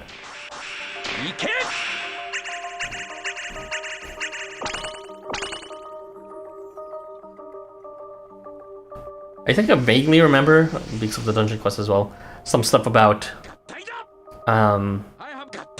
the 3 beginning guilds fighting each other. Actually, I think it was just between the missionaries and the tycoons. And then somehow that transitioned to chapters 5 and 6.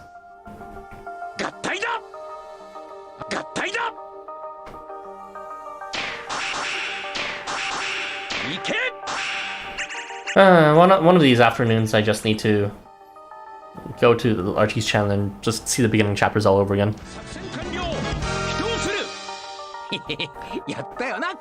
I only remember Zabania was hostile towards us, and then they were attacked at the end. I don't remember Zabania being hostile towards us in the very beginning, but I don't know, some shit happened. Some shit happened. We kissed Ryota or some shit, and everything was made better. Oh yeah, and Ryota said some horrible shit like, you know, you're supposed to kiss the one you love, but I guess he'll do for now. Fucking Ryota. I just remember Zabania was hot. Yeah, quite literally, as the torture who, you know, burns people from the inside out. I have a tied up. High temperature, yeah, nice save. He can burn me from the inside out with his rod. I did chapter 1 to 9 again to remember the story. That's something I need to do. But yeah, I'm envious of you, Prisma, if you have like recency knowledge of that.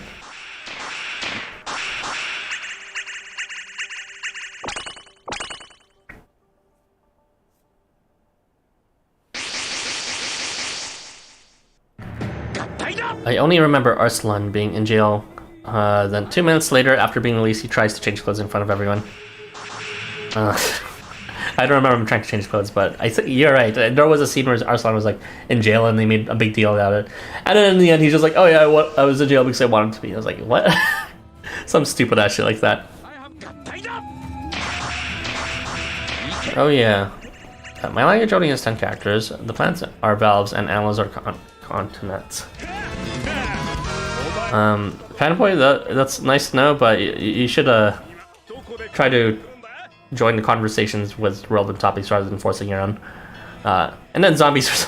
The zombies were a product of the exception, I believe. Fisher King.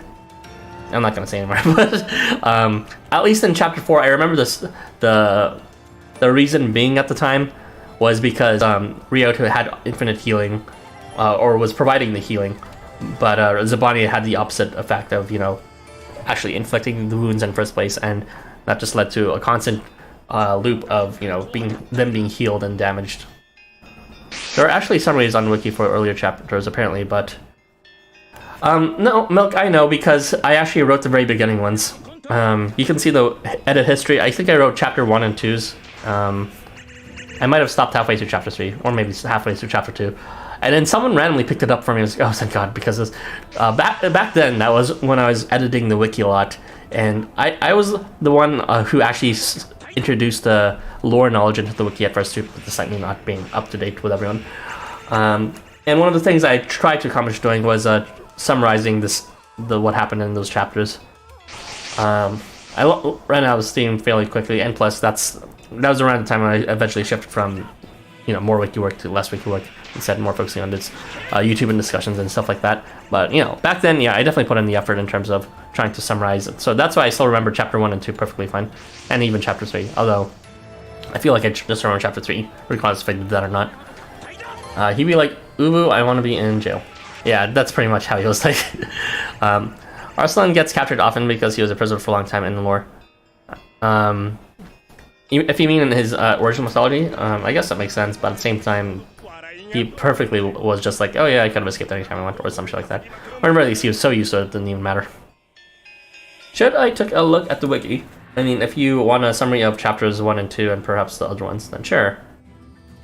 Does Arslan have a jail kit? No, that would be Makan, for some reason. But yeah, thanks for the reminder, Milk. I might actually check out the summaries later, because I did know someone else was adding summaries for the later chapters, but I've never actually seen them yet.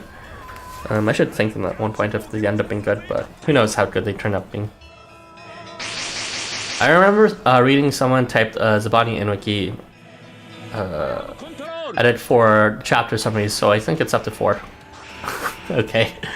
Not as far as I thought it would be, but honestly, respectable. It was like, the summaries I did were like super thorough, but they're also like, they took a while, but sadly there's just for the simplest chapters too. So if he was following that equal standard of how much I was writing, he had a lot more to write for sure. And at that point, they're not even summaries, they're just, you know, written transcripts of the events that transpired.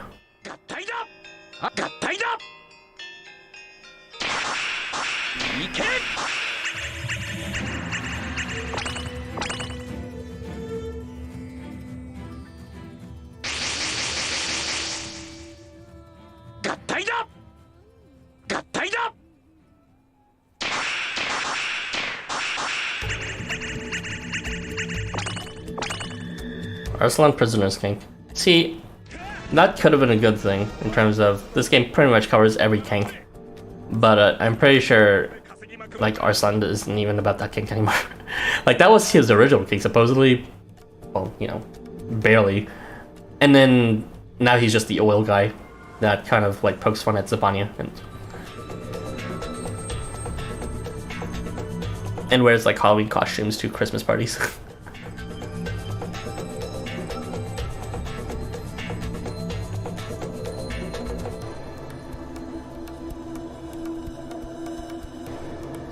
Well, we have a few other people with prisoners' kinks now, I guess, like Balor, who's just permanently in his prison gear.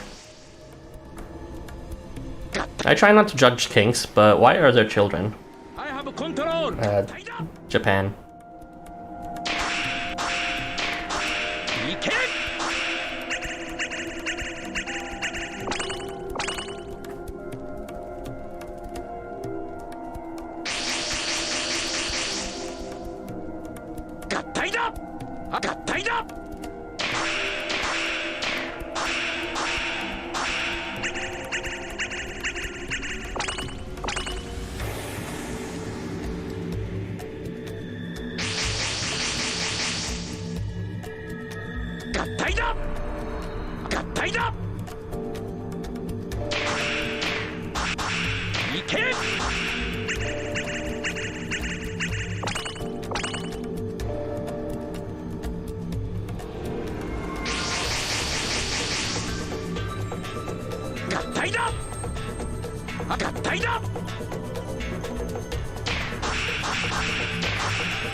と一緒だと笑いが止まらんぜ。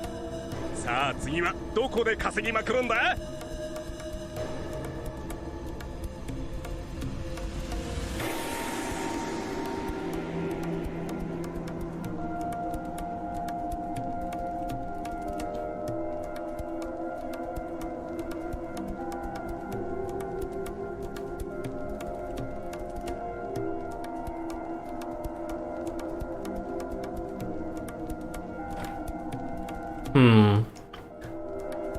Okay, so chapter 5 was us going to the Tokyo for casino for some reason with Hakumen, Sasago, and Ifrit.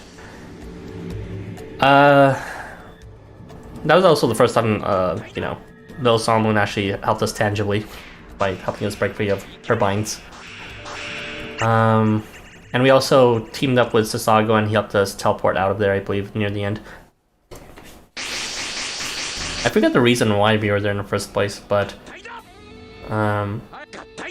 apparently it's continuing in chapter 6 because they're both Tycoon's chapters. And that's when Leek shows up in chapter 6 and the exception happens, and Alice tells us more about the nature of our souls or something. Was it Claude who had invited us to casino? It might be possible. I do remember Babylon appearing at one point, but that might have been in chapter 3 is the thing. If that was a chapter 3, then I guess it could have been in that chapter.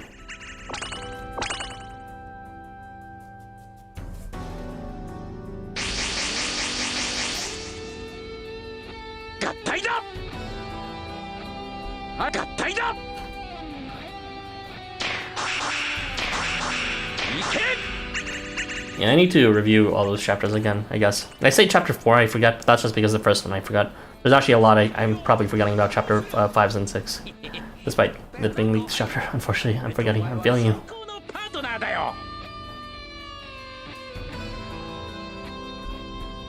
It's because, like, there's a clear reason for everything. In chapter 1, we were just gathering our bearings after being summoned there into Tokyo. In chapter 2, we are investigating the Tokyo murders, and Shiro seems to be freaked out, thinking he was responsible. Chapter 3, we are chasing after Kengo, and he kind of ran away, and then we had to like bring him back, and then he eventually joined us. Chapter 4 is kind of a mystery, but kind of reminded from the dungeon quest that, you know, maybe he was volunteering for cooking or something, and then he got caught up with the whole Zipline thing for some reason. I don't really understand that. I need to review that. Stop the music, I'm about to cry. Yeah, this music is just the tragedy of chapter 4 and how no one remembers it. I think we have to work off some debts. What kind of debts? Oh, in Tokyo? Oh, well, maybe. I do remember that we had the very generous, you know, volunteering of Unvari to be our coffer, to help with our finances as an upstart guild. So I forget how we paid that off, but it might have been by going to the casino for some reason. Prize an electric guitar. It does sound like a wailing electric guitar, like as if, you know, it's too sad. Archie seems tired of it, but that's what Archie doesn't have taste, as you can see from his profile pic. I'm kidding about Archie. And we happen to be in the middle of Ophion's coup.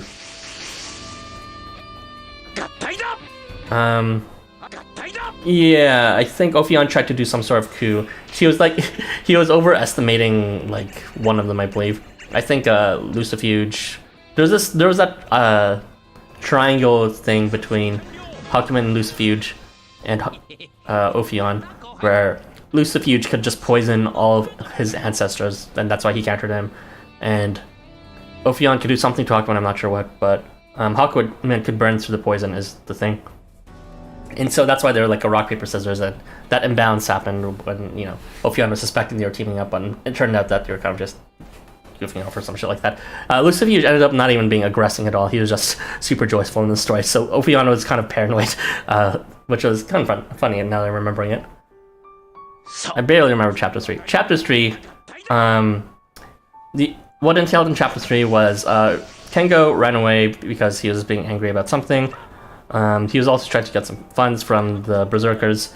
He was part of the Berserkers for a short bit during that time. He's kind of like an honorary Berserker as a result. He was a ranker, so you would have to be a Berserker to be a ranker. And they did the ranking system so that they could experiment on how much you can control an exception. The exception being between Oniwaka and Kengo, I believe, and that was forced by the ranking system. It was not established yet, but by using the ranking system, they were able to say, control in the exception to be underneath whoever's on top, and also just controlled it within the Ikebukuro Coliseum's boundaries. I barely remember chapters 1 to 11 currently playing. As a first pass through, I guess it's always hard to remember. Hakuman can't control Ophion's creations already under his control. Oh yeah, I guess that's something like that. I don't know, something like that. Let's go with it, sure. At least we have more emotional tracks, so they don't have to default to Indigo Rain. But Indigo Rain's the best one! Tasteless freak.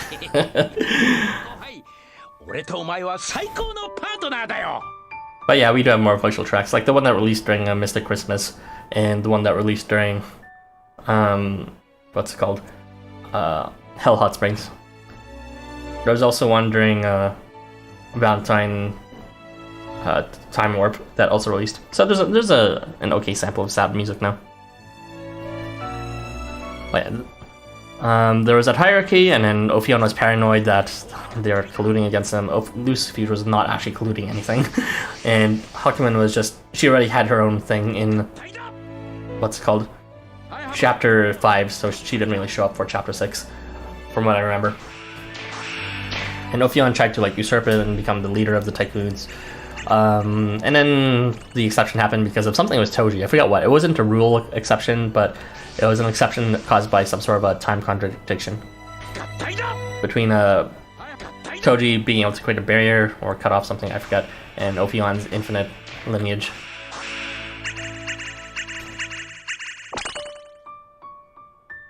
And then, oh yeah, old Ophion died and no one ever blinked an eye, and we were left with young Ophion forever. No one even talks about that. It's like, what is even the point of old Ophion's art if it's like we're never even going to be able to see them again? If he ever gets a variant, which he won't because LOL Gamma, then I wonder how they would actually justify bringing back old Ophion. Indigo Rain, that one music got go. Yeah. Always in the most tragic moments. Though you should have heard, before Indigo Rain was released, it was just not as emotional. They were doing the beta track for Words of Wings for every sad moment, which is not exactly the best.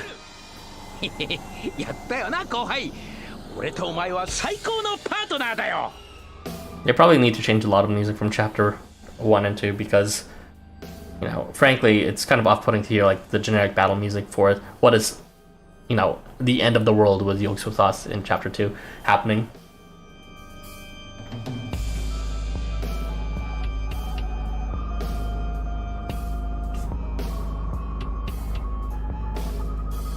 But yeah, chapter 5 and 6, even though I remember a lot of details, I don't actually remember why they were there. But yeah, chapter 4, I just remember no details, I guess. I have a control. Oh wait, I think I remember in chapter 4, wasn't it didn't they go there because Ryota had connections to their guild leader, and they wanted more information on how to make guilds? Something like that. So they're getting experience from the missionaries, and some other shit happened instead. Gamma Copian, yeah.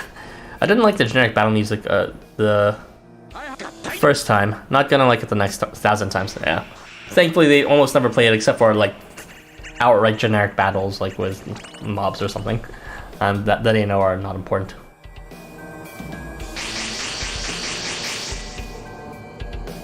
Got tied up. I got tied up. Oh, Archie, are you ever gonna re-release chapters 1 and 2 with the new art, backgrounds, and music? Putting you in an awkward position for no reason other than to torture you a bit. I got tied up.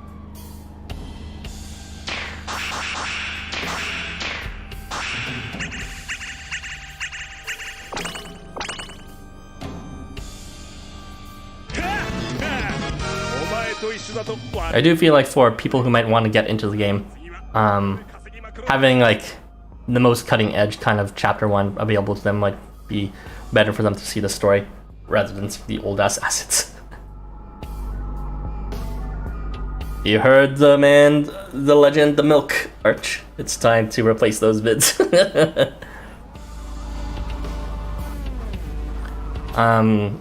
If you're asking what I look like, well, you know, please address me as me, not Invisible Dog Boy. But I look like whatever you imagine. I look like an Invisible Dog Boy. There you go. Now, I think they're nice as kind of an archive of how Housamo used to be, even if backgrounds are years old. Lame. Trying to make it sound neat when in reality it's just you cheesing your way out.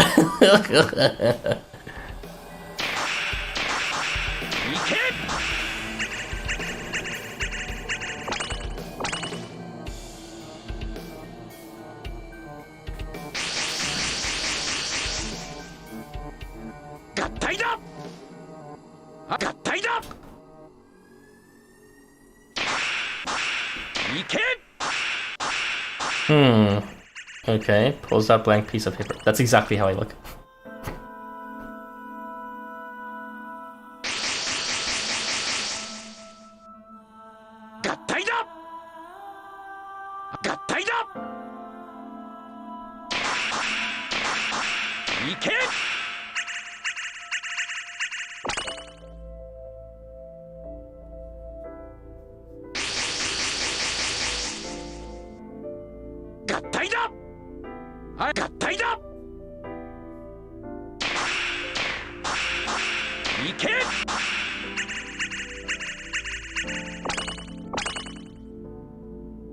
But I'm super bothered by my mid-chapter recordings because I had this error where I would go annoyingly slow. You know what time it is for, Archie? It's time to redo everything from the beginning chapters to the mid-chapters. Let's go.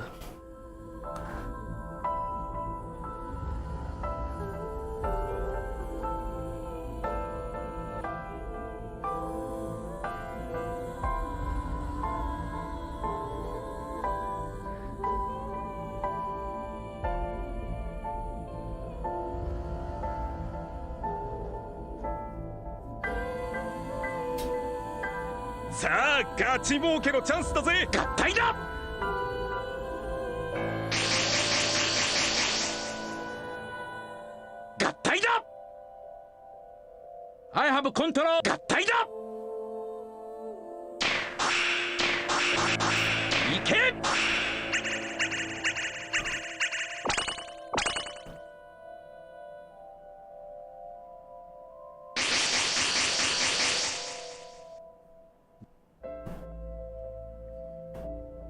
合体だ。Sorta want to redo at least chapter 8 because I think it has like an extra 10 to 15 minutes of stall time and I think it deserves it. But do I want to go back?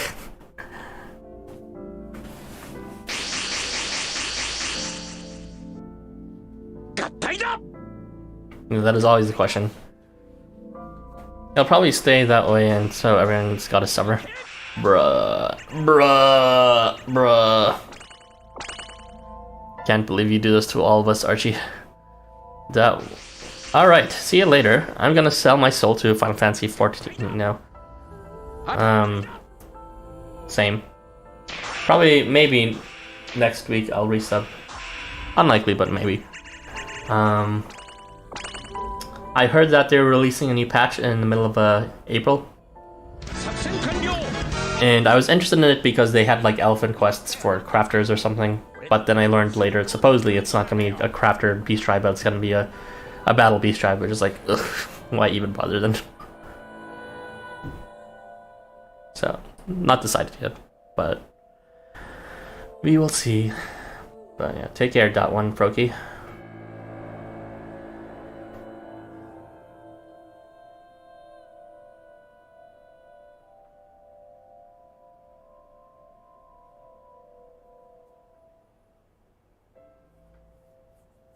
So, 準備は大丈夫かい後輩合体だ。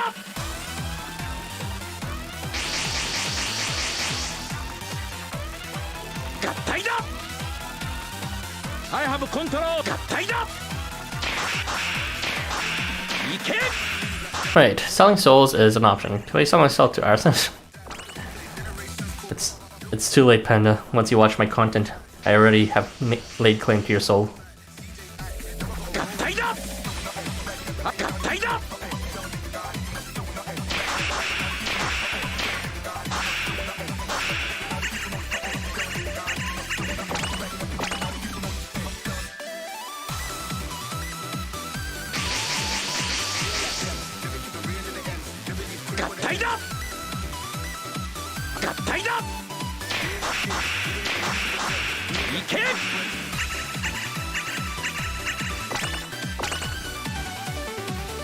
April.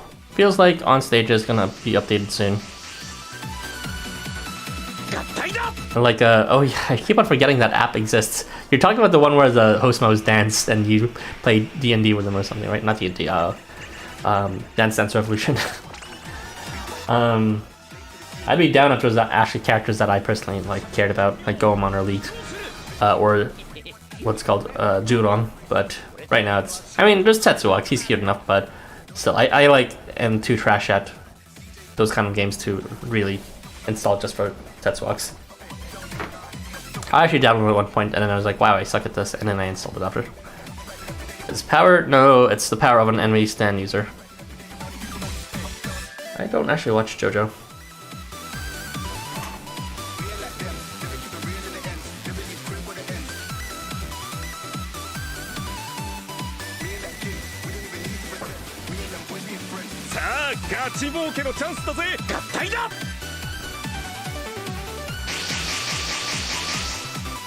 Yep, that is exactly what I said. Not just you, Pan, but everyone else who's watching. Oh no! Wasted time by having the cat attack. Oh, good, never mind. Thank you, Code Funny.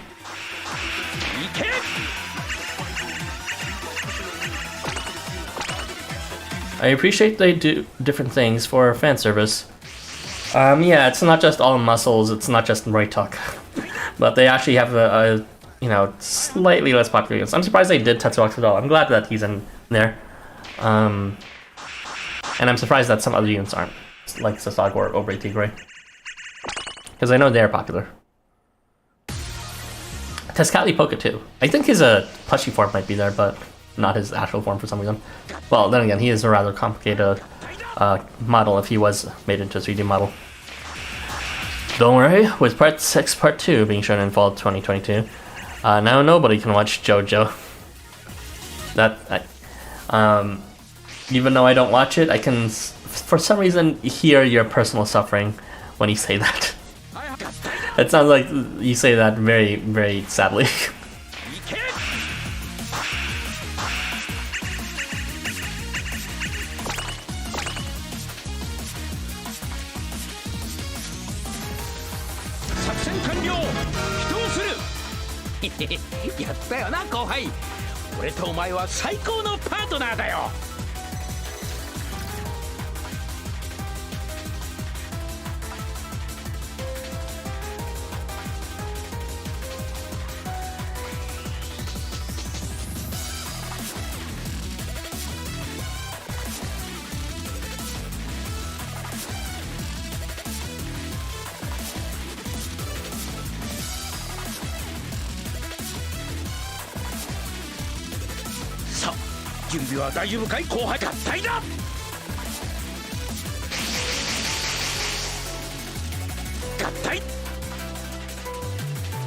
I have control.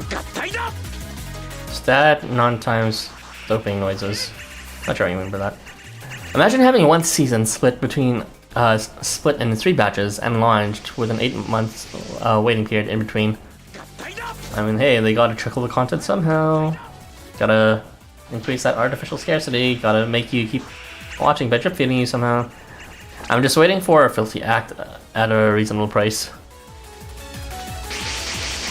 Speaking of anime, I keep on forgetting to watch my anime during this period of time, but yeah. I'm not watching too much right now, just Attack on Titan and One Piece. Well, the One Piece is kind of, it's in place right now, is what I can say. I don't think I released an episode or 2 in the past 2 weeks though, so I doubt there's another one this week. I have a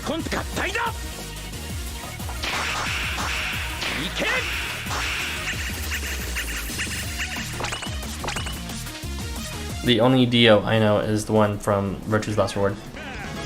お前と一緒だと笑いが止まらんぜ。 Oh no, what Dio da? 次はどこで稼ぎまくるんだ。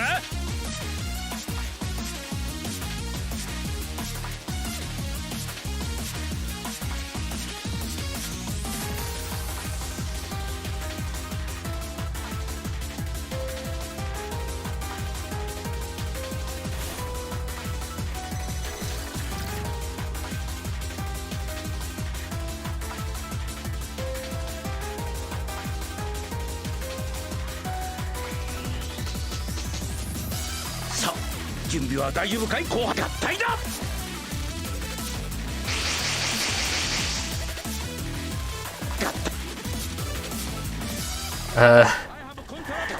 Keep the role playing in DMs if you can, Panda Boy.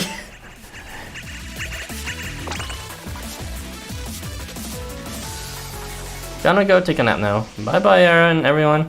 Thank you for joining, Jello. It's always a pleasure to have you around. Have a good nap. Bye bye.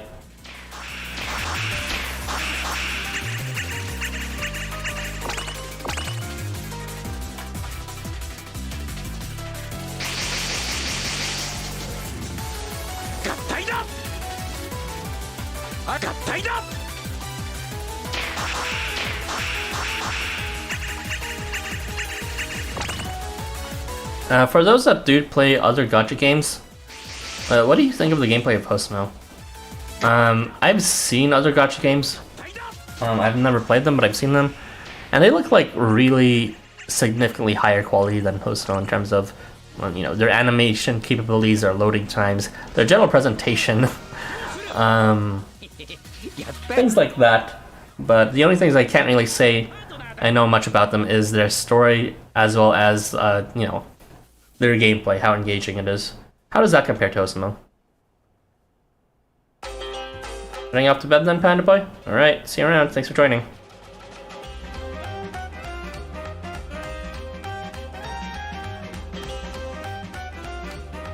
Because, like, I've seen Laws, Little Heroes, and that one is so snappy in comparison, and you can switch units around on the fly between different slots, whereas in this one, it takes forever just to open the roster screen, and you can't switch them instantly.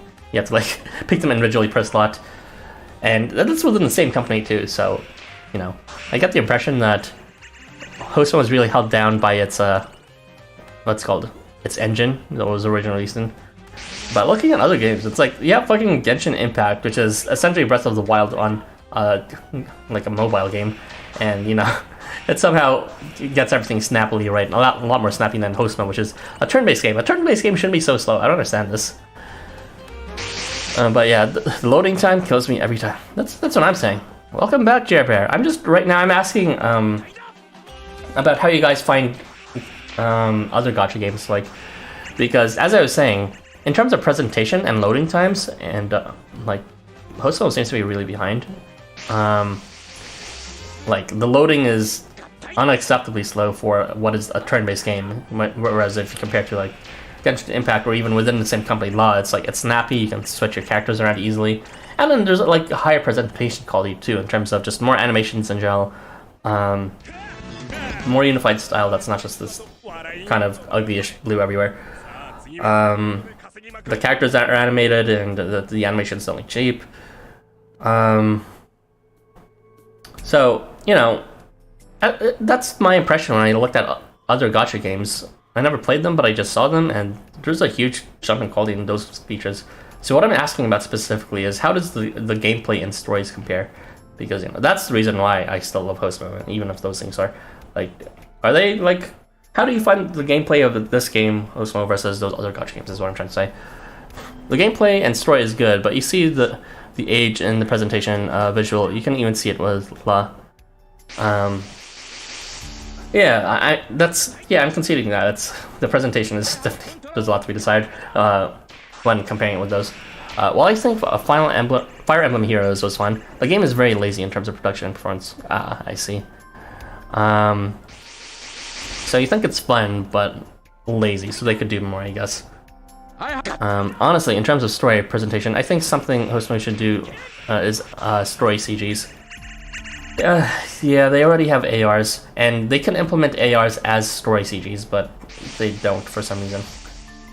Maybe they don't want to release spoilers midway through, but I don't know.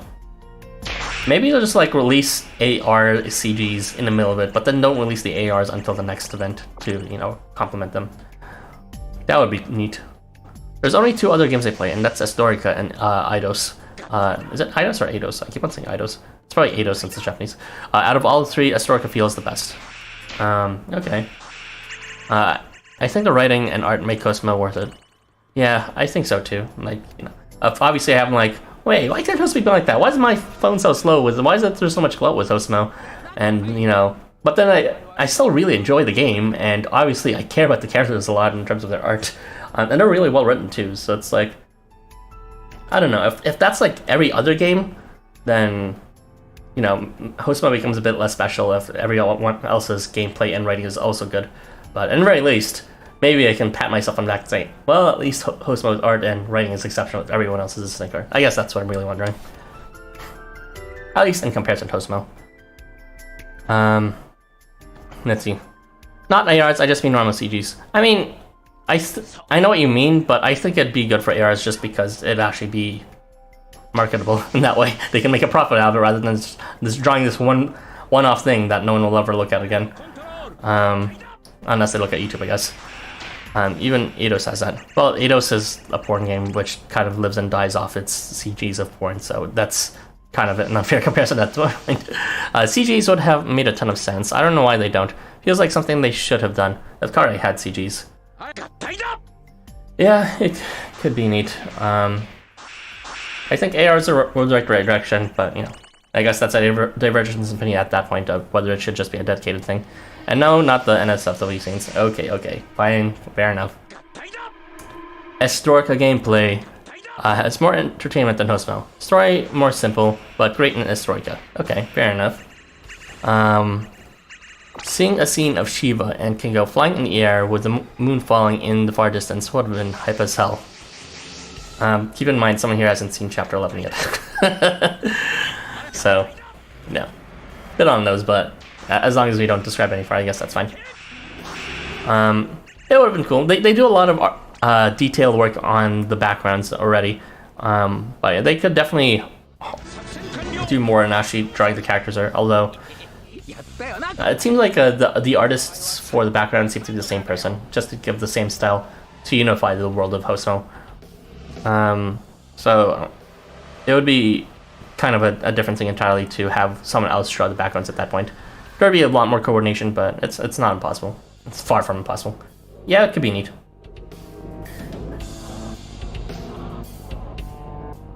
Now, if Housamo like went back and retconned every single chapter to have like CGs, that would be like a good motivation for you to re-upload it and everything, wouldn't it?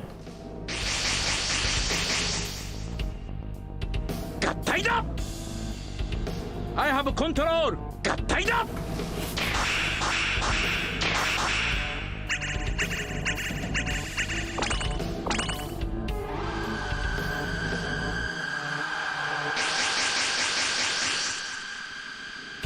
Got tied up.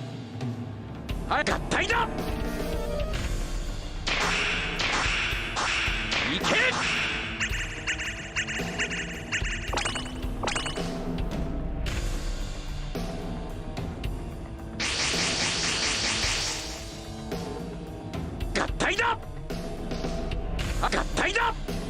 I think there's 2 tiers of backgrounds personally.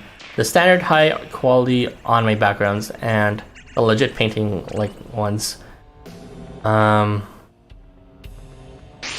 quality anime backgrounds? Or I'm kind of confused what you're saying. I know that like, they did like a posterized filter for some real life pictures, but those are like really old stuff. Pretty much all of the newer backgrounds are just the same kind of style. That are, you know, actually illustrated and not just a posterized real photo.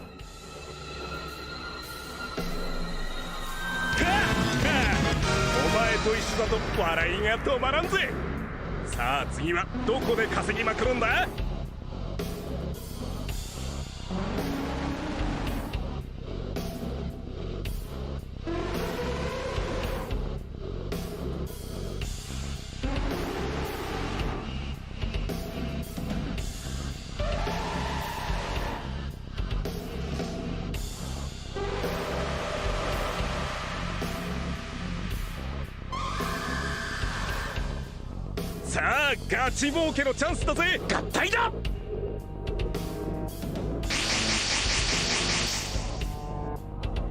合体だ。I have control。合体だ。いけ。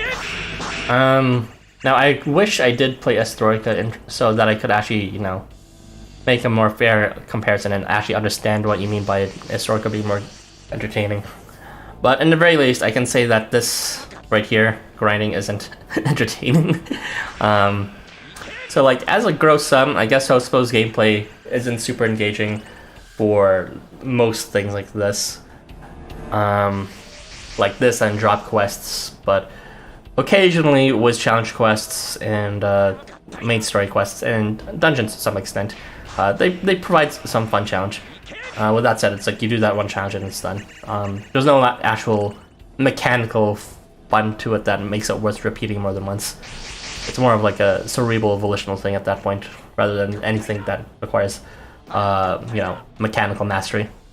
So, if you mean like it's more mechanically fun in Historica, then I cannot argue that because Housamo is not mechanically fun.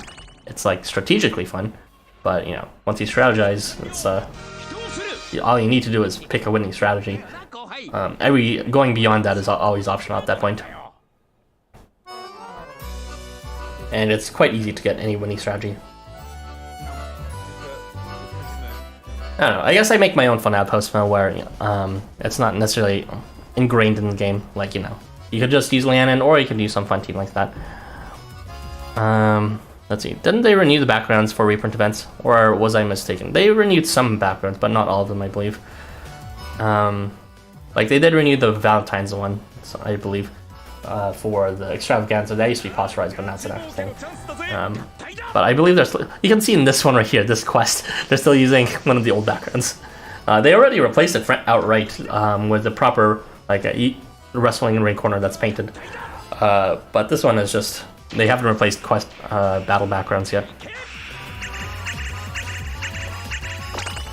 I wish we could choose our battle music in game for dealing quests. Yeah, I wish that too. And at the very least, at least we're given the option to mute it so we can play our own playlist. But not everyone goes out of their way to, you know, turn on their own playlist while they grind. It'd be nice to have a playlist of music for Housamo that's accessible beyond just my guild. Stuff like the Chapter 12 one and the Hell background looks super good, and don't compare it to the city backgrounds. The city backgrounds look fairly fine. I mean, after all, they're just based on, like, mostly Tokyo with some novel buildings and all that. Like, if you've seen the Warmongers buildings and all that, those are all city-based, but they look pretty. Newer chapters, well, then again, of course, there's only as much creativity you can get with painting cities. I guess, you know, Hell Onsen one gets away with that just because they get to paint something more creative from the outset. Newer chapters have 2 to 3 backgrounds with variations, and some replace old ones. Yeah, that's about right. The variations are usually between night, dawn, and day.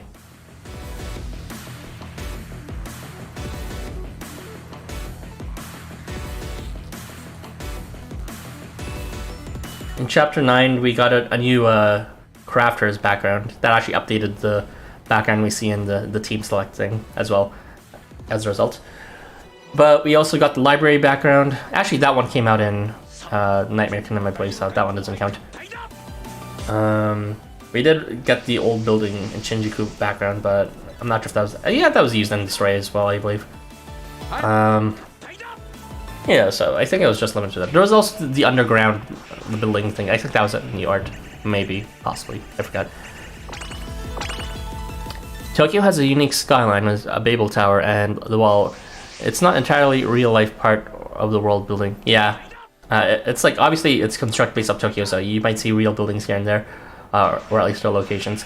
But inclusions like Babel Towers or all the fucking gates that are hard to ignore spread throughout Tokyo are obviously original additions, which I think is neat. Funny you mentioned about muting. There's a bug where the music and sound effects will still play regardless of whether you set the volume to 0. No.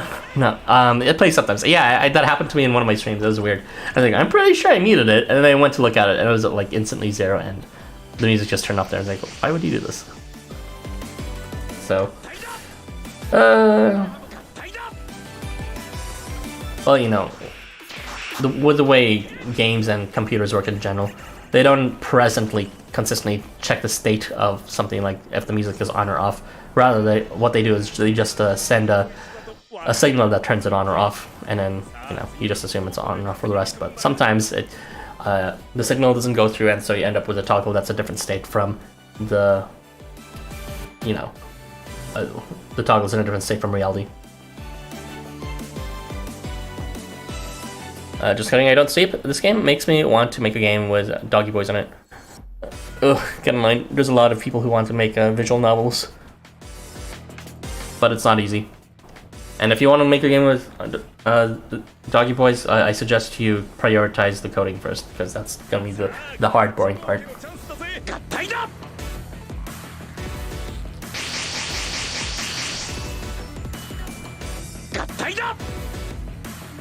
I have control. Yeah, LifeWonders like to make sure that the world is specific to their games, either by putting 2 to 3 gates in the background or putting blue skies in lot backgrounds. Skylines are a thing as part of the world, huh? Interesting.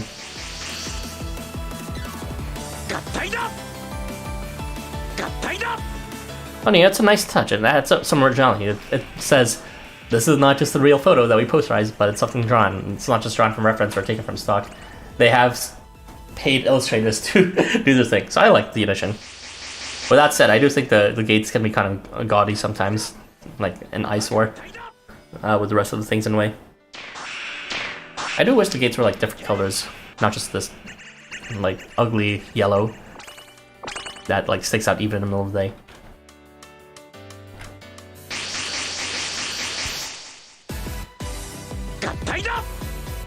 I don't even know how the gates work. I know they're supposed to connect it, but no one's actually gone through the gate, right? In the story, no one's like walked into the gate. It was just locked away when we first joined. It's like, oh yeah, you're not allowed in the gate. Or when people are summoned, it's like they get particle affected inside from the gate, but never beside the gate. I don't know how it works, but so far we have never personally interacted with the gate or seen someone slip between the gates. You're in yellow. Ugh. Yeah. It's a necessity for every new Housamo Tokyo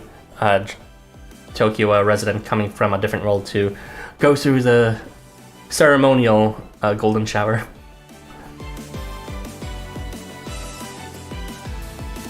So, 準備は大丈夫かい後輩合体だ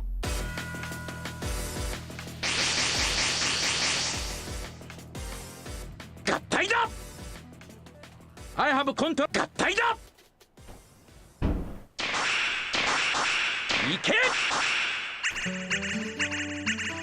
But yeah, it's kind of weird in terms of we have all these specific gates and you can see them, but no one ever enters them. It's like, why? You know? And also the plot relevance of portals kind of fell off very quickly. I completely forgot what a portal was until I reviewed the stories when I was summarizing at the time. Portal is being, you know, designated controllable territories for guilds. It's like, you haven't heard the word portal in like 2 million years because it's not even relevant anymore.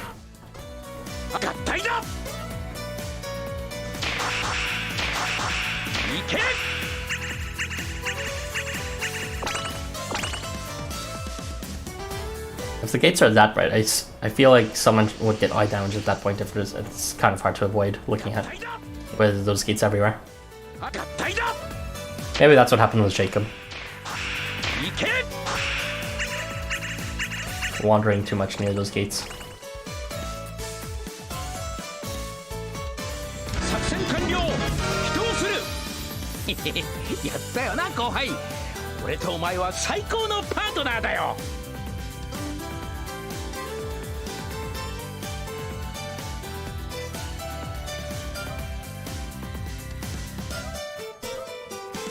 Jacob just had his retinas blasted. He tried to see beyond the light, see what was beyond the gates. But instead, all he saw was a crapload of evasive ways to avoid talking about how he can see even though he's blind. It seems the gates do just the summoning. Maybe the game / Tokyo is meant to be mostly easy to get in and hard to leave. That might be the case, but only by a belief system in place. As we learned in one of the dungeon quests, that's probably how it would be enforced if that's the case. Yeah, the game's actual game mechanics have fallen aside for more world rip stuff, yeah. With that said, there is some foreshadowing of the importance of the game masters and the structure of the game itself. The dungeon quests really were nice and touching over those stuff that I thought were forgotten outright, you know. Like with what happened in Chapter 2, the fun plot points for that. But also the existence of the game masters, and they even mentioned a new game master in it. And like their role in one part of the game, which was the walls near the Tokyo Bayside. I doubt anybody could actually leave through the gates. I think they're supposed to act as visual one-way gates. I got the impression that that's where they, you know, de-summoned, killed people go, like Shino. But either way, it's just like they don't even have to be near it. They just, if they do use it, they don't have to be like physically whole to use it. They kind of just like move there through the air when they become sparkles when they die or when they get summoned. Which is like kind of defeats the purpose of them having a physical location at that point. Doesn't really matter where they are if they can just do that anywhere at any time. Maybe the game rules are just a structure for the belief in Tokyo, and the game masters enforce it. Quite possibly. That seems to be how a lot of things in the whole game works right now. But I think that's going to be the next important thing. Once they're done covering all the 3 main guilds, or the 3 true guilds rather, for this part 2, whatever they're calling this, book 2, I feel Game Master is going to be like a primary candidate of the next kind of guild to look at. So I don't think it's just become, you know, a plot hole that they forgot, because the dungeon quests could clearly show that LifeWonders hasn't forgotten about those previous points. But it seems like they're putting it in their back pocket for now. I figured that the summoning before used to be a rare happenstance, but the gate's sudden appearance just let anybody come in. Yeah, that's how the influx of things happen, and then they have to dramatically make rules of like now that everyone has to be a student or a teacher, at least in some way affiliated with school. And at some point, the system of belief came in that like the wall was there to trap everyone or something like that. I wonder if the gates are more meant to connect to the other worlds, even if they can't necessarily cross through them. I do believe that's where they're summoned through, but their physical locations don't really seem relevant at the end. But yeah, I'm not sure what their connection is to things like the Tower of Babel, which also is like kind of a gate in itself, but not really a gate to different worlds. They describe it more as a bridge than a gate. And to things like the gates nearby the dungeons, because they said they also mentioned that the gates kind of acted as pillars in terms of being able to hold memories. I think that's what they said. Maybe I'm misremembering, but that was kind of the premise for the Shinjuku dungeon having memories in the first place, anyways. And I wonder, that's kind of like adding more definitions to what a gate is without really, you know, clarifying why it's like that. I love when we talk in the stream about lore. Thank you for everyone who enjoys talking about this with me without actually going to spoiler content. Because I do love to talk about lore. It's not like, you know, I dislike it. It's a touchy subject since it might reach into things I don't know yet. Matt Pratt impression. Lore! I don't know how Matt Pratt sounds when he says that. Don't know, it's already this late. It's nice chatting with you. Sorry for the little spoiler on it. Oh no, I already forgot, now you just reminded me. How could you do this to me? I'm kidding. I mean, I'm not kidding, but it's fine. I'll check on your stream again sometime. See you soon, and good night, everyone. Thank you for joining, Diana Lynn. I will probably be streaming for the very last weekend as well, so next week.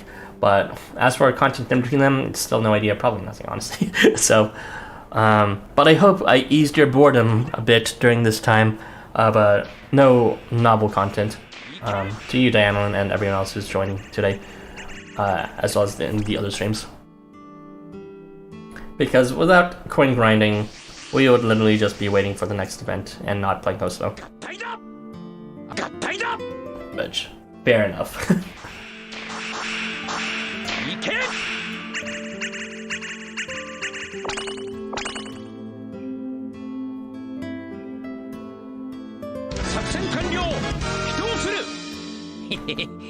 And then there's also that rule that they talked about in chapter 11.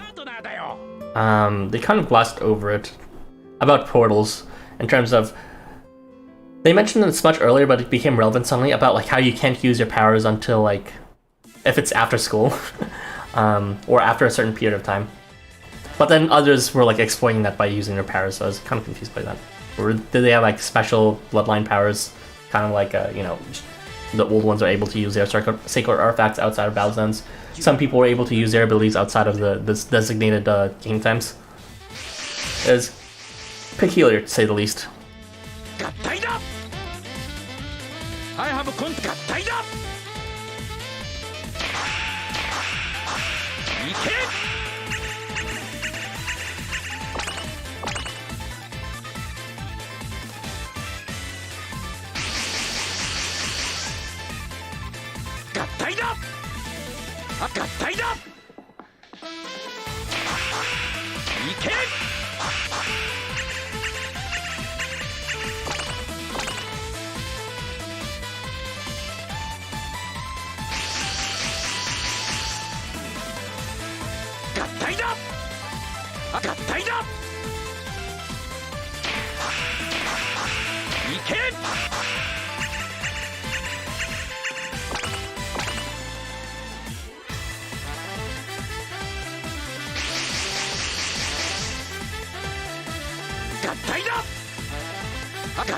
I wonder how their translations are going to be in the future. They did the thing again where they translated 2 events at once with Valentine's.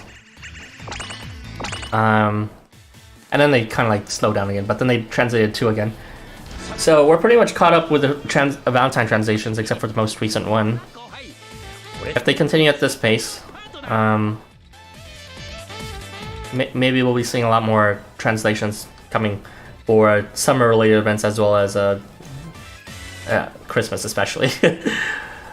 But I'm just wondering this because I'm just trying to get a sense of when the next chapter will be translated as well. Maybe they'll speed up the translations of the main story, and just maybe we'll actually catch up with the Japanese translation or the Japanese original release. You can use your own rule on yourself or create an overworld shift. As we've seen, that is the case for Echo, to make a kind of an overworld shift just from yourself. You can use your own. Oh, you're talking about Afterschool. You can use your own rule on yourself or create an overworld shift. I guess the overworld shift is not necessarily tied to your things, your rule and your sacred artifact. It's just more of a mythological kind of constraint. Remember that they skipped the year for Valentine's, so it's more like they were catching up. So they'll probably do it for Christmas too. Cries and Mystic Christmas. But yeah, if they catch up with that as well as the other events, like that'd be extremely good news. It'll be overwhelming for me in terms of trying to destroy playthroughs for all of them, but you know, I just have to get to the mention anyways. Translation of the whole chapter 13 or first only part 1. I don't think they'll actually be translating chapter 13's part 1 only. Whenever we reach the English translation for that, I'm pretty sure we'll just get a full translation of it, not just whatever the prologue was. That was such a weird release. But I got a walk-in Mugen, Walter, so I'm happy.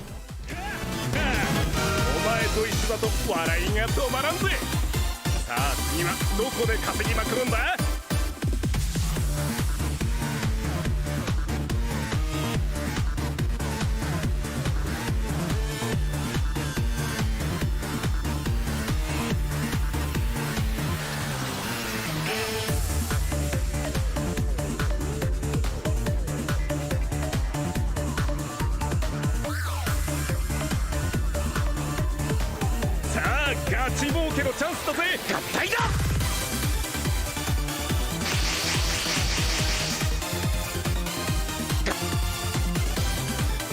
I have control。合体だ。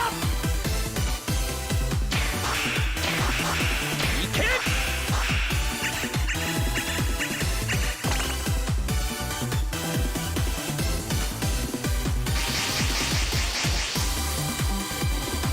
合体だ。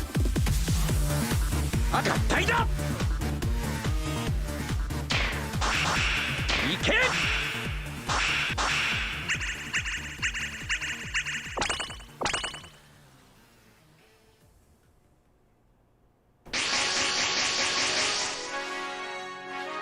合体だ。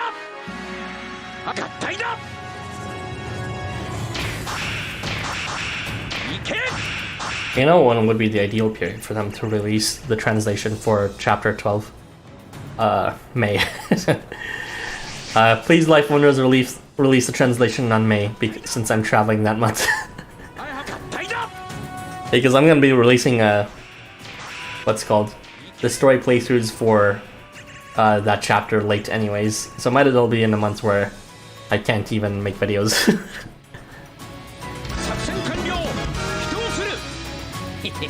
やったよな後輩。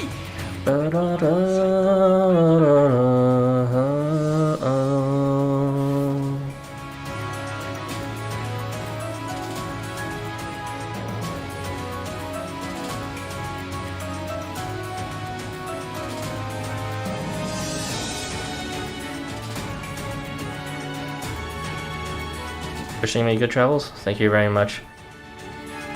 It's been so long since I've traveled. I've become like a very pessimistic kind of gremlin about, yeah, travel bad. Yeah, it's for rich people only. Yeah, it's for the privileged. You can get everything you want here anyways. But, I mean, who knows? Maybe there's something out there that could open my eyes. Show me how big the world is and exciting, and I don't know. I'm not backpacking in Europe or anything, but you know, regardless if there's anything there, it'll still be good to get away from here.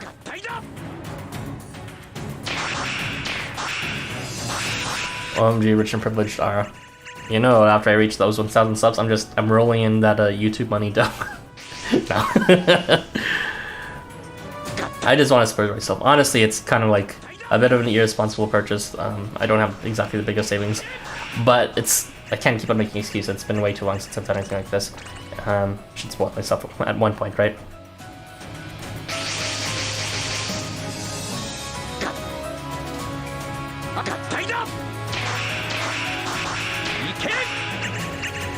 Can we trade souls? I'm sorry, but I have no soul. Like that one Scudder meme. さあ次はどこで稼ぎまくるんだ。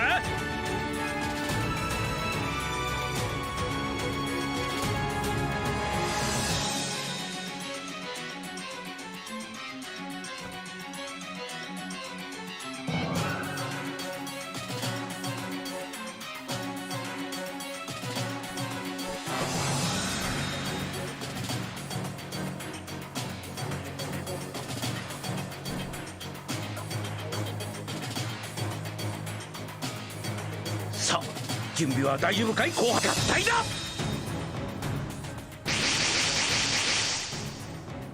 合体。I have control。合体だ。いけ。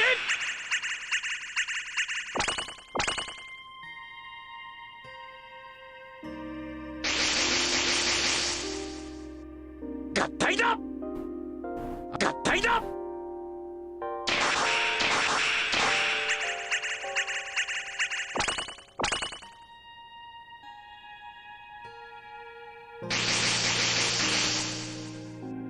合体だ。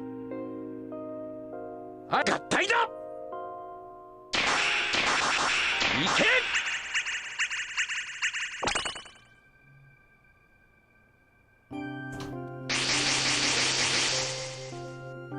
合体だ。合体だ。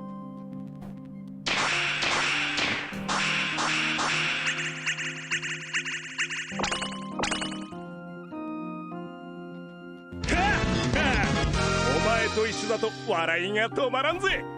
さあ次はどこで稼ぎまくるんだ。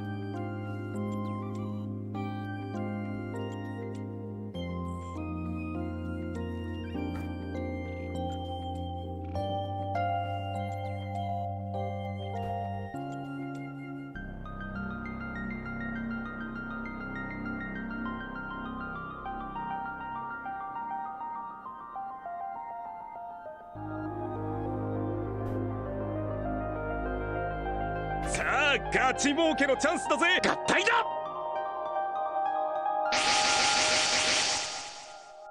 合体だ。I have control。合体だ。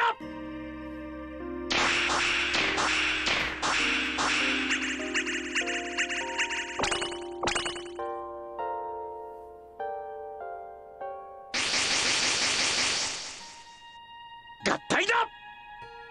はい、合体だ。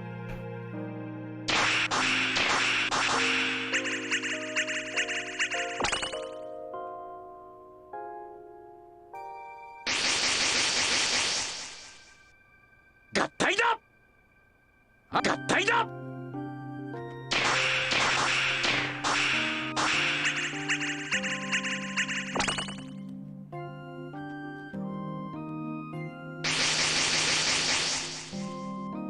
合体だ。合体だ。いけ。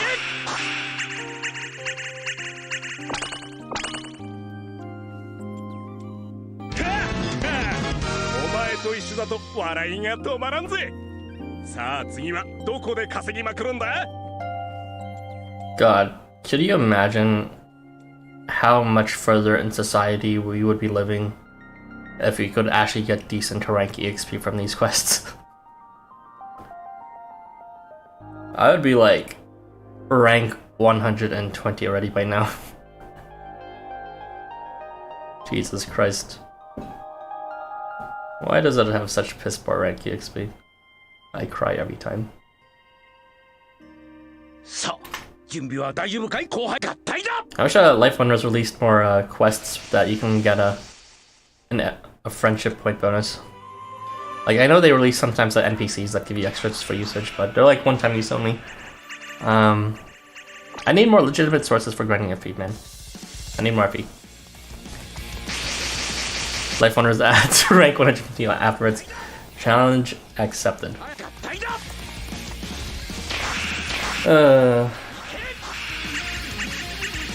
But like, seriously, this is the quest I have grinded the most out of all the quests on this game.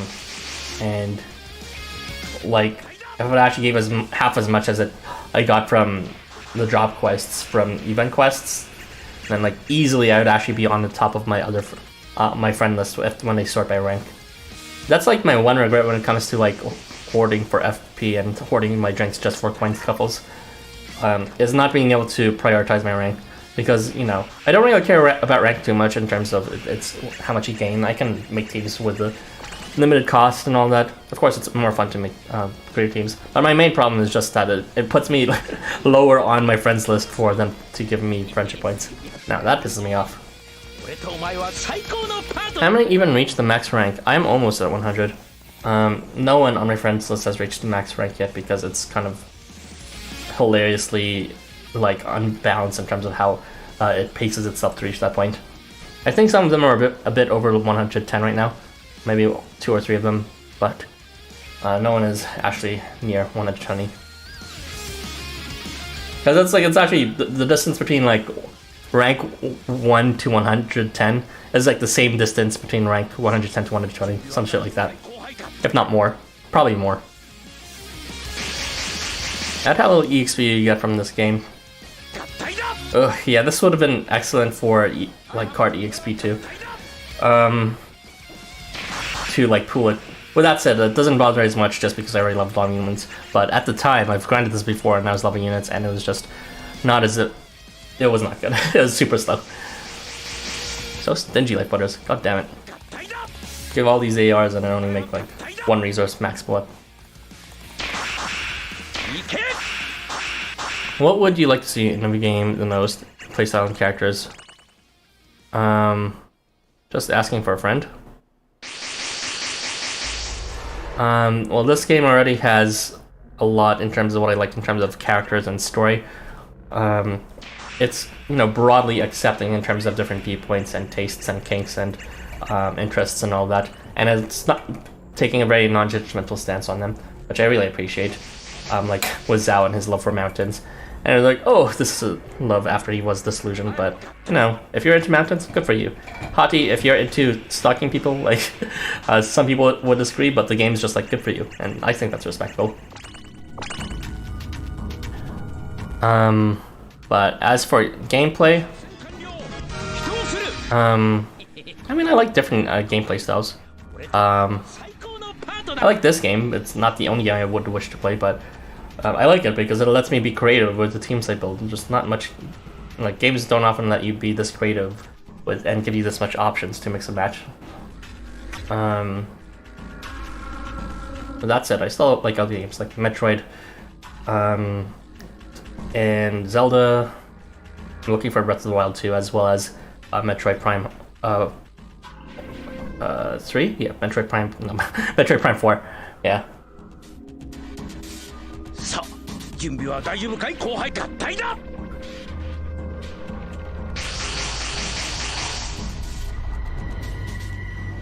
And Splatoon 3, whenever that comes out. I'll be playing that too, that's when it comes out. That's one of the games that I've always wanted to stream, Splatoon, on my free time. But I still don't have a setup to capture what's on my Switch.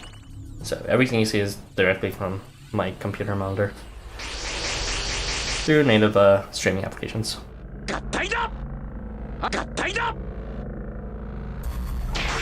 Now, if I did have a way to stream Splatoon, I would probably be doing it like every weekend that I didn't have hostable content to be streaming. I wish for gameplay they'd add more unique conditions for challenge quests, like maybe a defeat condition. A defeat condition. You mean like if you don't win within 4 turns? I mean, yeah, that would work too. That'd be neat.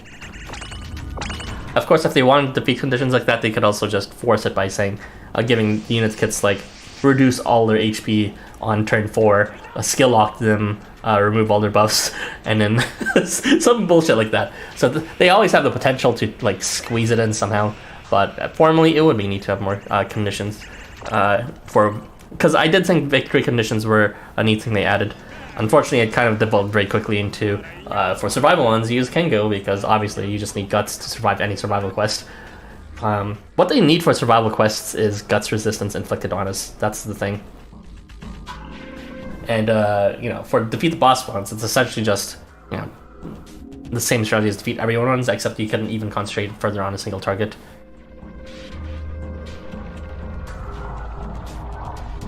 Mixed objective ones are the most interesting, I would say, just because it forces you to have a dynamic team, so you can't just bank everything on, you know, a team that's only strong in wiping everyone versus a team that's strong in surviving across multiple turns. Unfortunately, even though they have the most interesting kind of setup like that, I'd also say they kind of make creativity suffer the most in terms of team synergy, because what's it called? Then your team will just be like a master of none kind of setup. Not very interesting at that point. Just like, yeah, it can survive both, it can do damage and it can do things, but you can't really do it in a flashy way. They sort of tried that with Valentine's fantasy summoning quest with the children acting as timers, but there's vids of that being full cleared, so... Well, yeah, there's options for it. I think they designed it that way intentionally to be like, what's it called? Still defeatable like that because you know, they're not. The game's still trying to balance stuff for new players. You gotta remember, we're like cutting edge players in terms of how far we are. Some people are gonna be brand new and like can't necessarily be able to clear that content. So I am a bit sympathetic when LifeWonders decides to release, you know, content that's not exactly extremely difficult for me per se, because it's like, you know, I can imagine someone having a hard time with that if they're not used to, you know, building teams constantly, knowing the standard units to use, having an all-range setup. That stuff comes after deep gameplay and after discussion with a lot of people, and to even know it exists and stuff like that. Unless you're like a super genius who figures out all on your own. Like I was. Just kidding. Or maybe I'm not. But anyways. Yeah, I think LifeWonders could definitely go for more challenging things. Maybe they should release level 90 and level 100 quests. And make them a reward an endgame item instead of like a ticket, so that it doesn't feel like a waste to beginner players, since it's not like they could use it anytime soon, but later players can actually use it. Like, I don't know, maybe reward attack blossoms or HP blossoms for completing them. Or, you know, Lord knows a level and skill blossoms. Just a reward that end players would like that is meaningless to beginning players. I feel that would be a good way to start releasing more difficult challenge quests.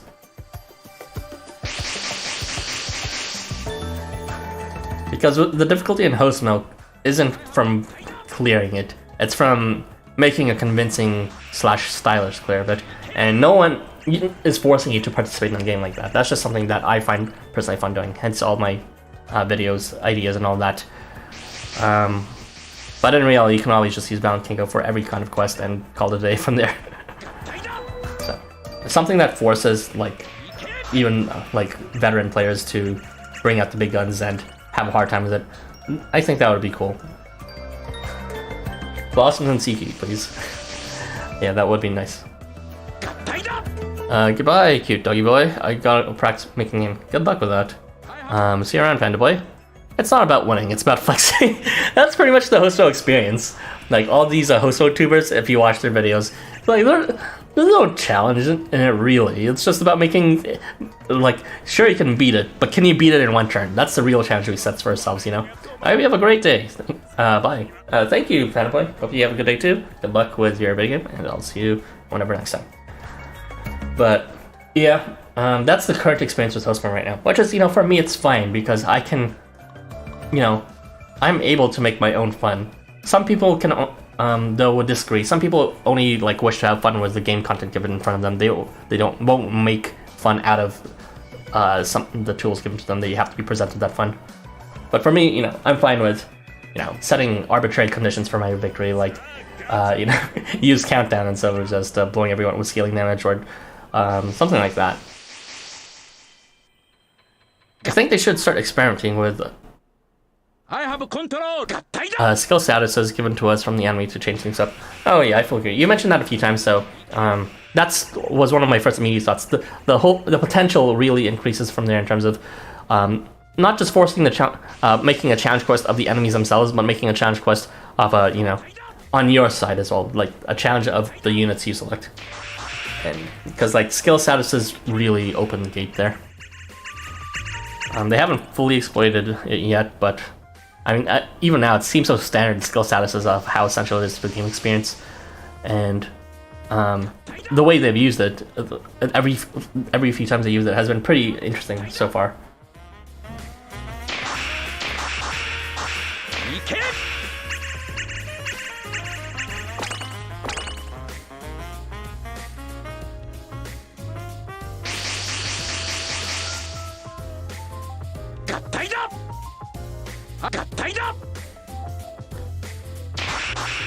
More rewards for using certain units, like in Christmas. Yeah, that would be neat. That was something we first expected when missions came out, that missions would stay for the rest of the events. But now it's just for Christmas, which is sad. I do wish missions was a permanent thing and not just a Christmas-only thing. There's no point in making it only Christmas. It's like, if it's supposed to be a present, then give it for free, but otherwise, make missions available every event, please. It's more fun that way. Of course, it is more restrictive, sadly, too, but, you know, that would force the developers to make more content for every attribute at that point. More units that are viable at every attribute, that is. I think it's interesting when they do it for Christmas with side quests for elemental and AP cost clears, or team cost clears. Yeah, those can be interesting. I do have a gripe with them in terms of you can be as creative as you want to be as before with that, but it's just like you're then restricted to like 1/7 of the cast or something at that point, and not all of them have what you want. You can, which is, you know, it's fine, but it also, you know, limits your creative potential at that point. Like, I don't know. They do say creativity thrives in limitations, but from my personal experience, in that case, it just felt like, you know, do what you're gonna normally do, except with, you know, less ideal units. You know? It feels like almost like an arbitrary kind of restriction, just like what's it called? Doing a theme team is. Now, if they restricted units based on who they believe to be strong for that quest, then that would be more interesting as restriction. Like, for example, if they restricted on, you know, what's it called? Don't use any units that give any damage buffs or something like that. That would be interesting, for example.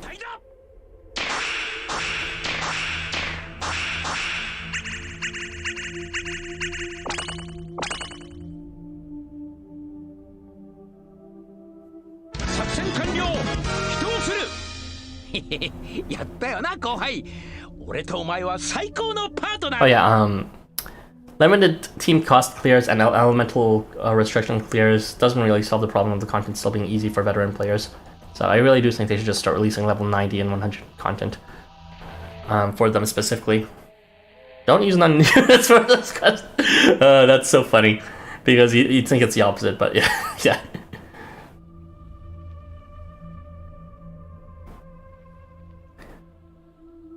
So, 準備は大丈夫かい後輩合体だ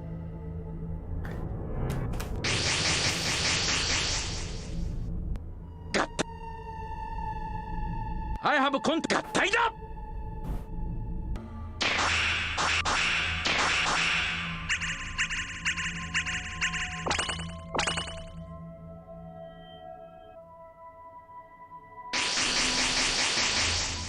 Non-units are honestly some of the strongest units in the game. Yeah, I mean, they were one of the most egregious examples of LifeWonders not doing compensatory bounds for them. They didn't want them to be underpowered, so they gave them some strong kits, but then they ended up being too strong. So they're better at the bounce now, I think, for sure, because now they're giving even other range units like slash range or match range those fancy kits of non-units too. That don't rely on missing, like, what are some examples of that? I wouldn't say Claude's strong, but, you know, technically he could do things in slash range, just giving buffs as well. But examples like that, you know?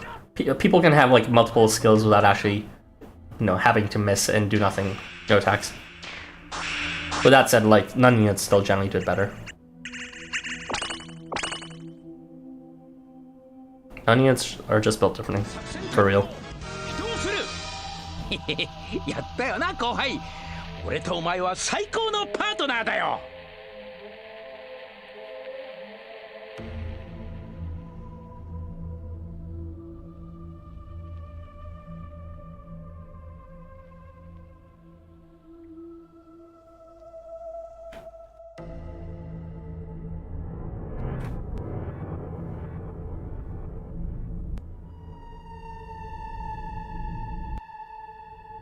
さあガチ儲けのチャンスだぜ合体だ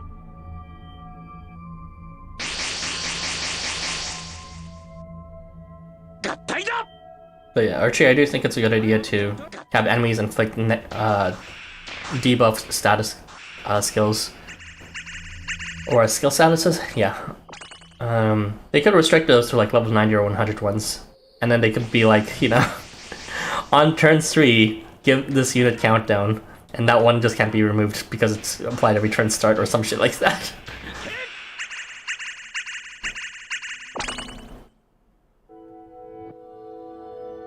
I mean, of course it doesn't have to be restricted to that, but I'm just trying to think of ideas that would make a level 90 and level 100 challenge quests novelly difficult from the first ones.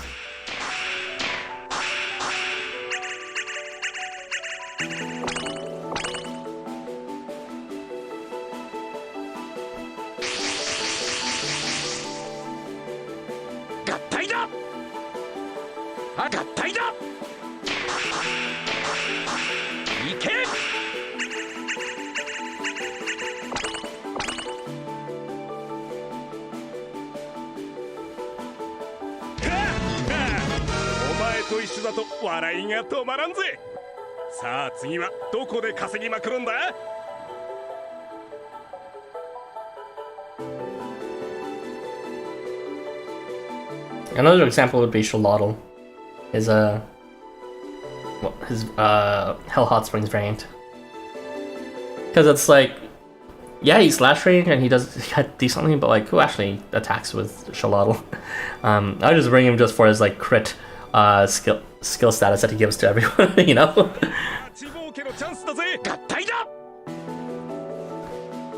And same thing for Fushi, who is snipe range. Yeah, he has a bunch of things he does in snipe range, but you know, everyone doesn't bring him to attack. They just bring him so that he can inflict a non-obstruct weakening.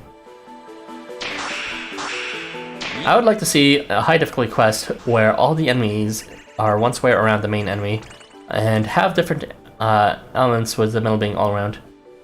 They did something similar, although the center wasn't all around, with the last Jiangxi high difficulty quest. It was all the Jiangxi surrounding Tetsuaks, and they were each of like a different attribute, I believe, and they gave you each a different debuff. The gimmick is that you can only damage the all-around with matching attribute units in front of the all-rounder. The enemy unit changes position every turn. That could be really interesting. They haven't done anything that they haven't done any skills that interact with your attribute. I feel like so far LifeWonders just wants to keep attribute only to interact with other attributes in the same typical way, rather than making skills built into it. But you know, they already have effects that kind of differentially work based on the weapon type, so it should be possible for attributes as well.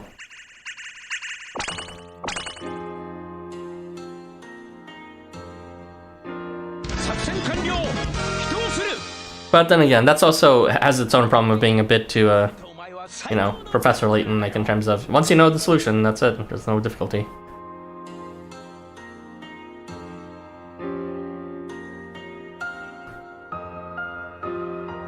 A good challenge quest requires what's called strategic difficulty and you know, what's called team building ideas to think of something neat to tackle it specifically, but also it needs just general, you know, like meat in it. You can't just win instantly in one turn if you pick the perfect team. Even if you pick the perfect team, there should be some fight. Kodogane has really nice pecks. He has controls over each peck.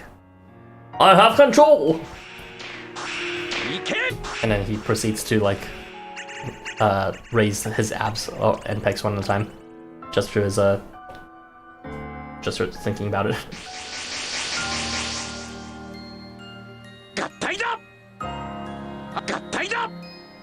Pick Pop of Love.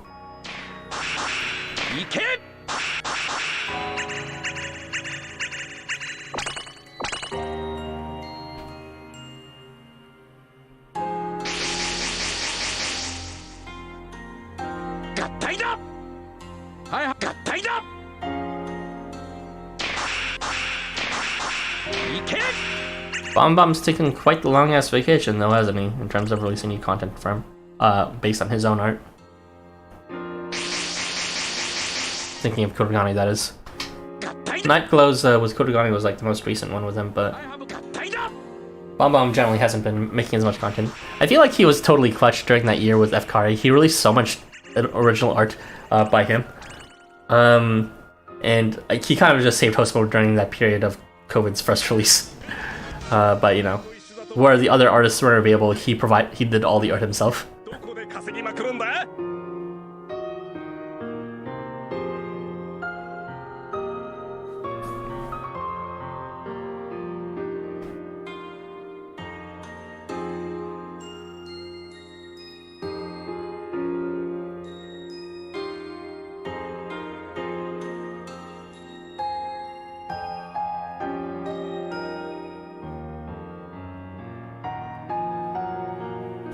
So close to using all my stamina majors, but so far.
合体だ。いけ。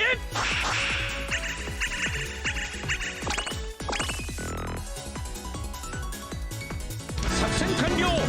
起動する。やったよな後輩。俺とお前は最高のパートナーだよ。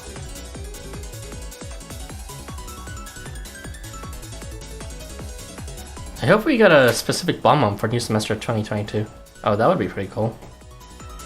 Among all the leaked ones, though, I don't think any of them are bombs. There was Easterfield, who's just presuming going to be the same artist as Abanya. There was Enigma, which I haven't seen any art for. There was Turing, which is definitely not looks like something from Genshin Impact at that point. And the Kenshi, which is obviously just gonna be not Bomb, but what's his face instead of Kinoshijiro? I don't know who else is gonna be released from it though. Pinran, he's from chapter. Oh yeah, Pinran! There you go. I wonder what they're gonna do for his 5-star or 4-star art. But it'll be refreshing to see Bomb again. Can't play Housamo without playing with Bomb.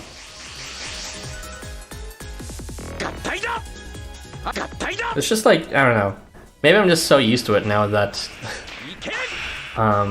just because I've played with them for so long, but it really does feel like Bomb's art style perfectly balances out everyone else's art style as like the unifying center thing that you can use as a reference point. Or yeah, everyone else's art style isn't too far. It's similar enough to Bomb's, you know. Perrin and his song. We do not talk about the tongue.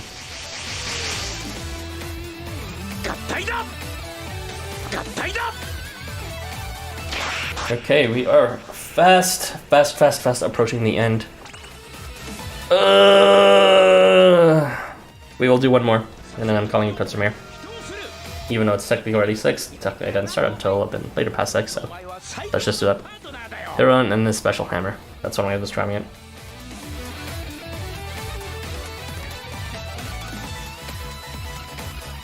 But I'm always excited for new semester. It's a bit like Christmas morning to me in terms of just oozing over the kits, seeing how it will change everything over. Whether it's just a few units or all the units, as in last year. The nature of the game and how it's supposed to be played is bound to significantly change. There's hammer shaped like an eggplant. Have you seen Anvari's axe, the tip of it? And like in his art. Every time I see it, I was like, I can't not think of it.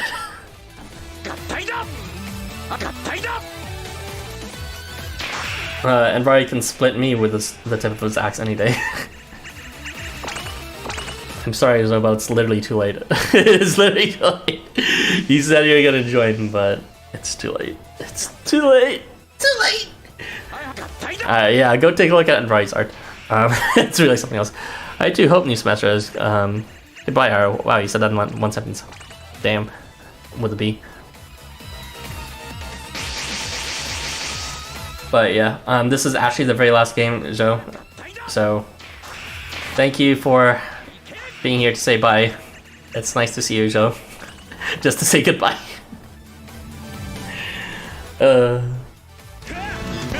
Hello, is it me you're looking for? And I'm just giving like, nope, bye.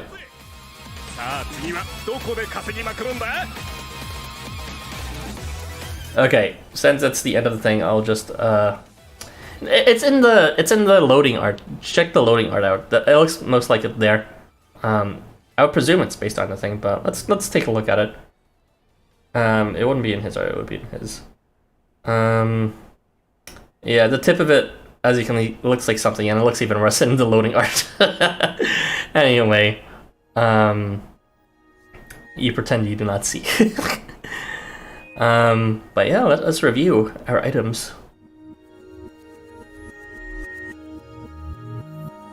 So we are ending off with 73 million, a bit less. Actually, that's pretty much on the dot of what I expected.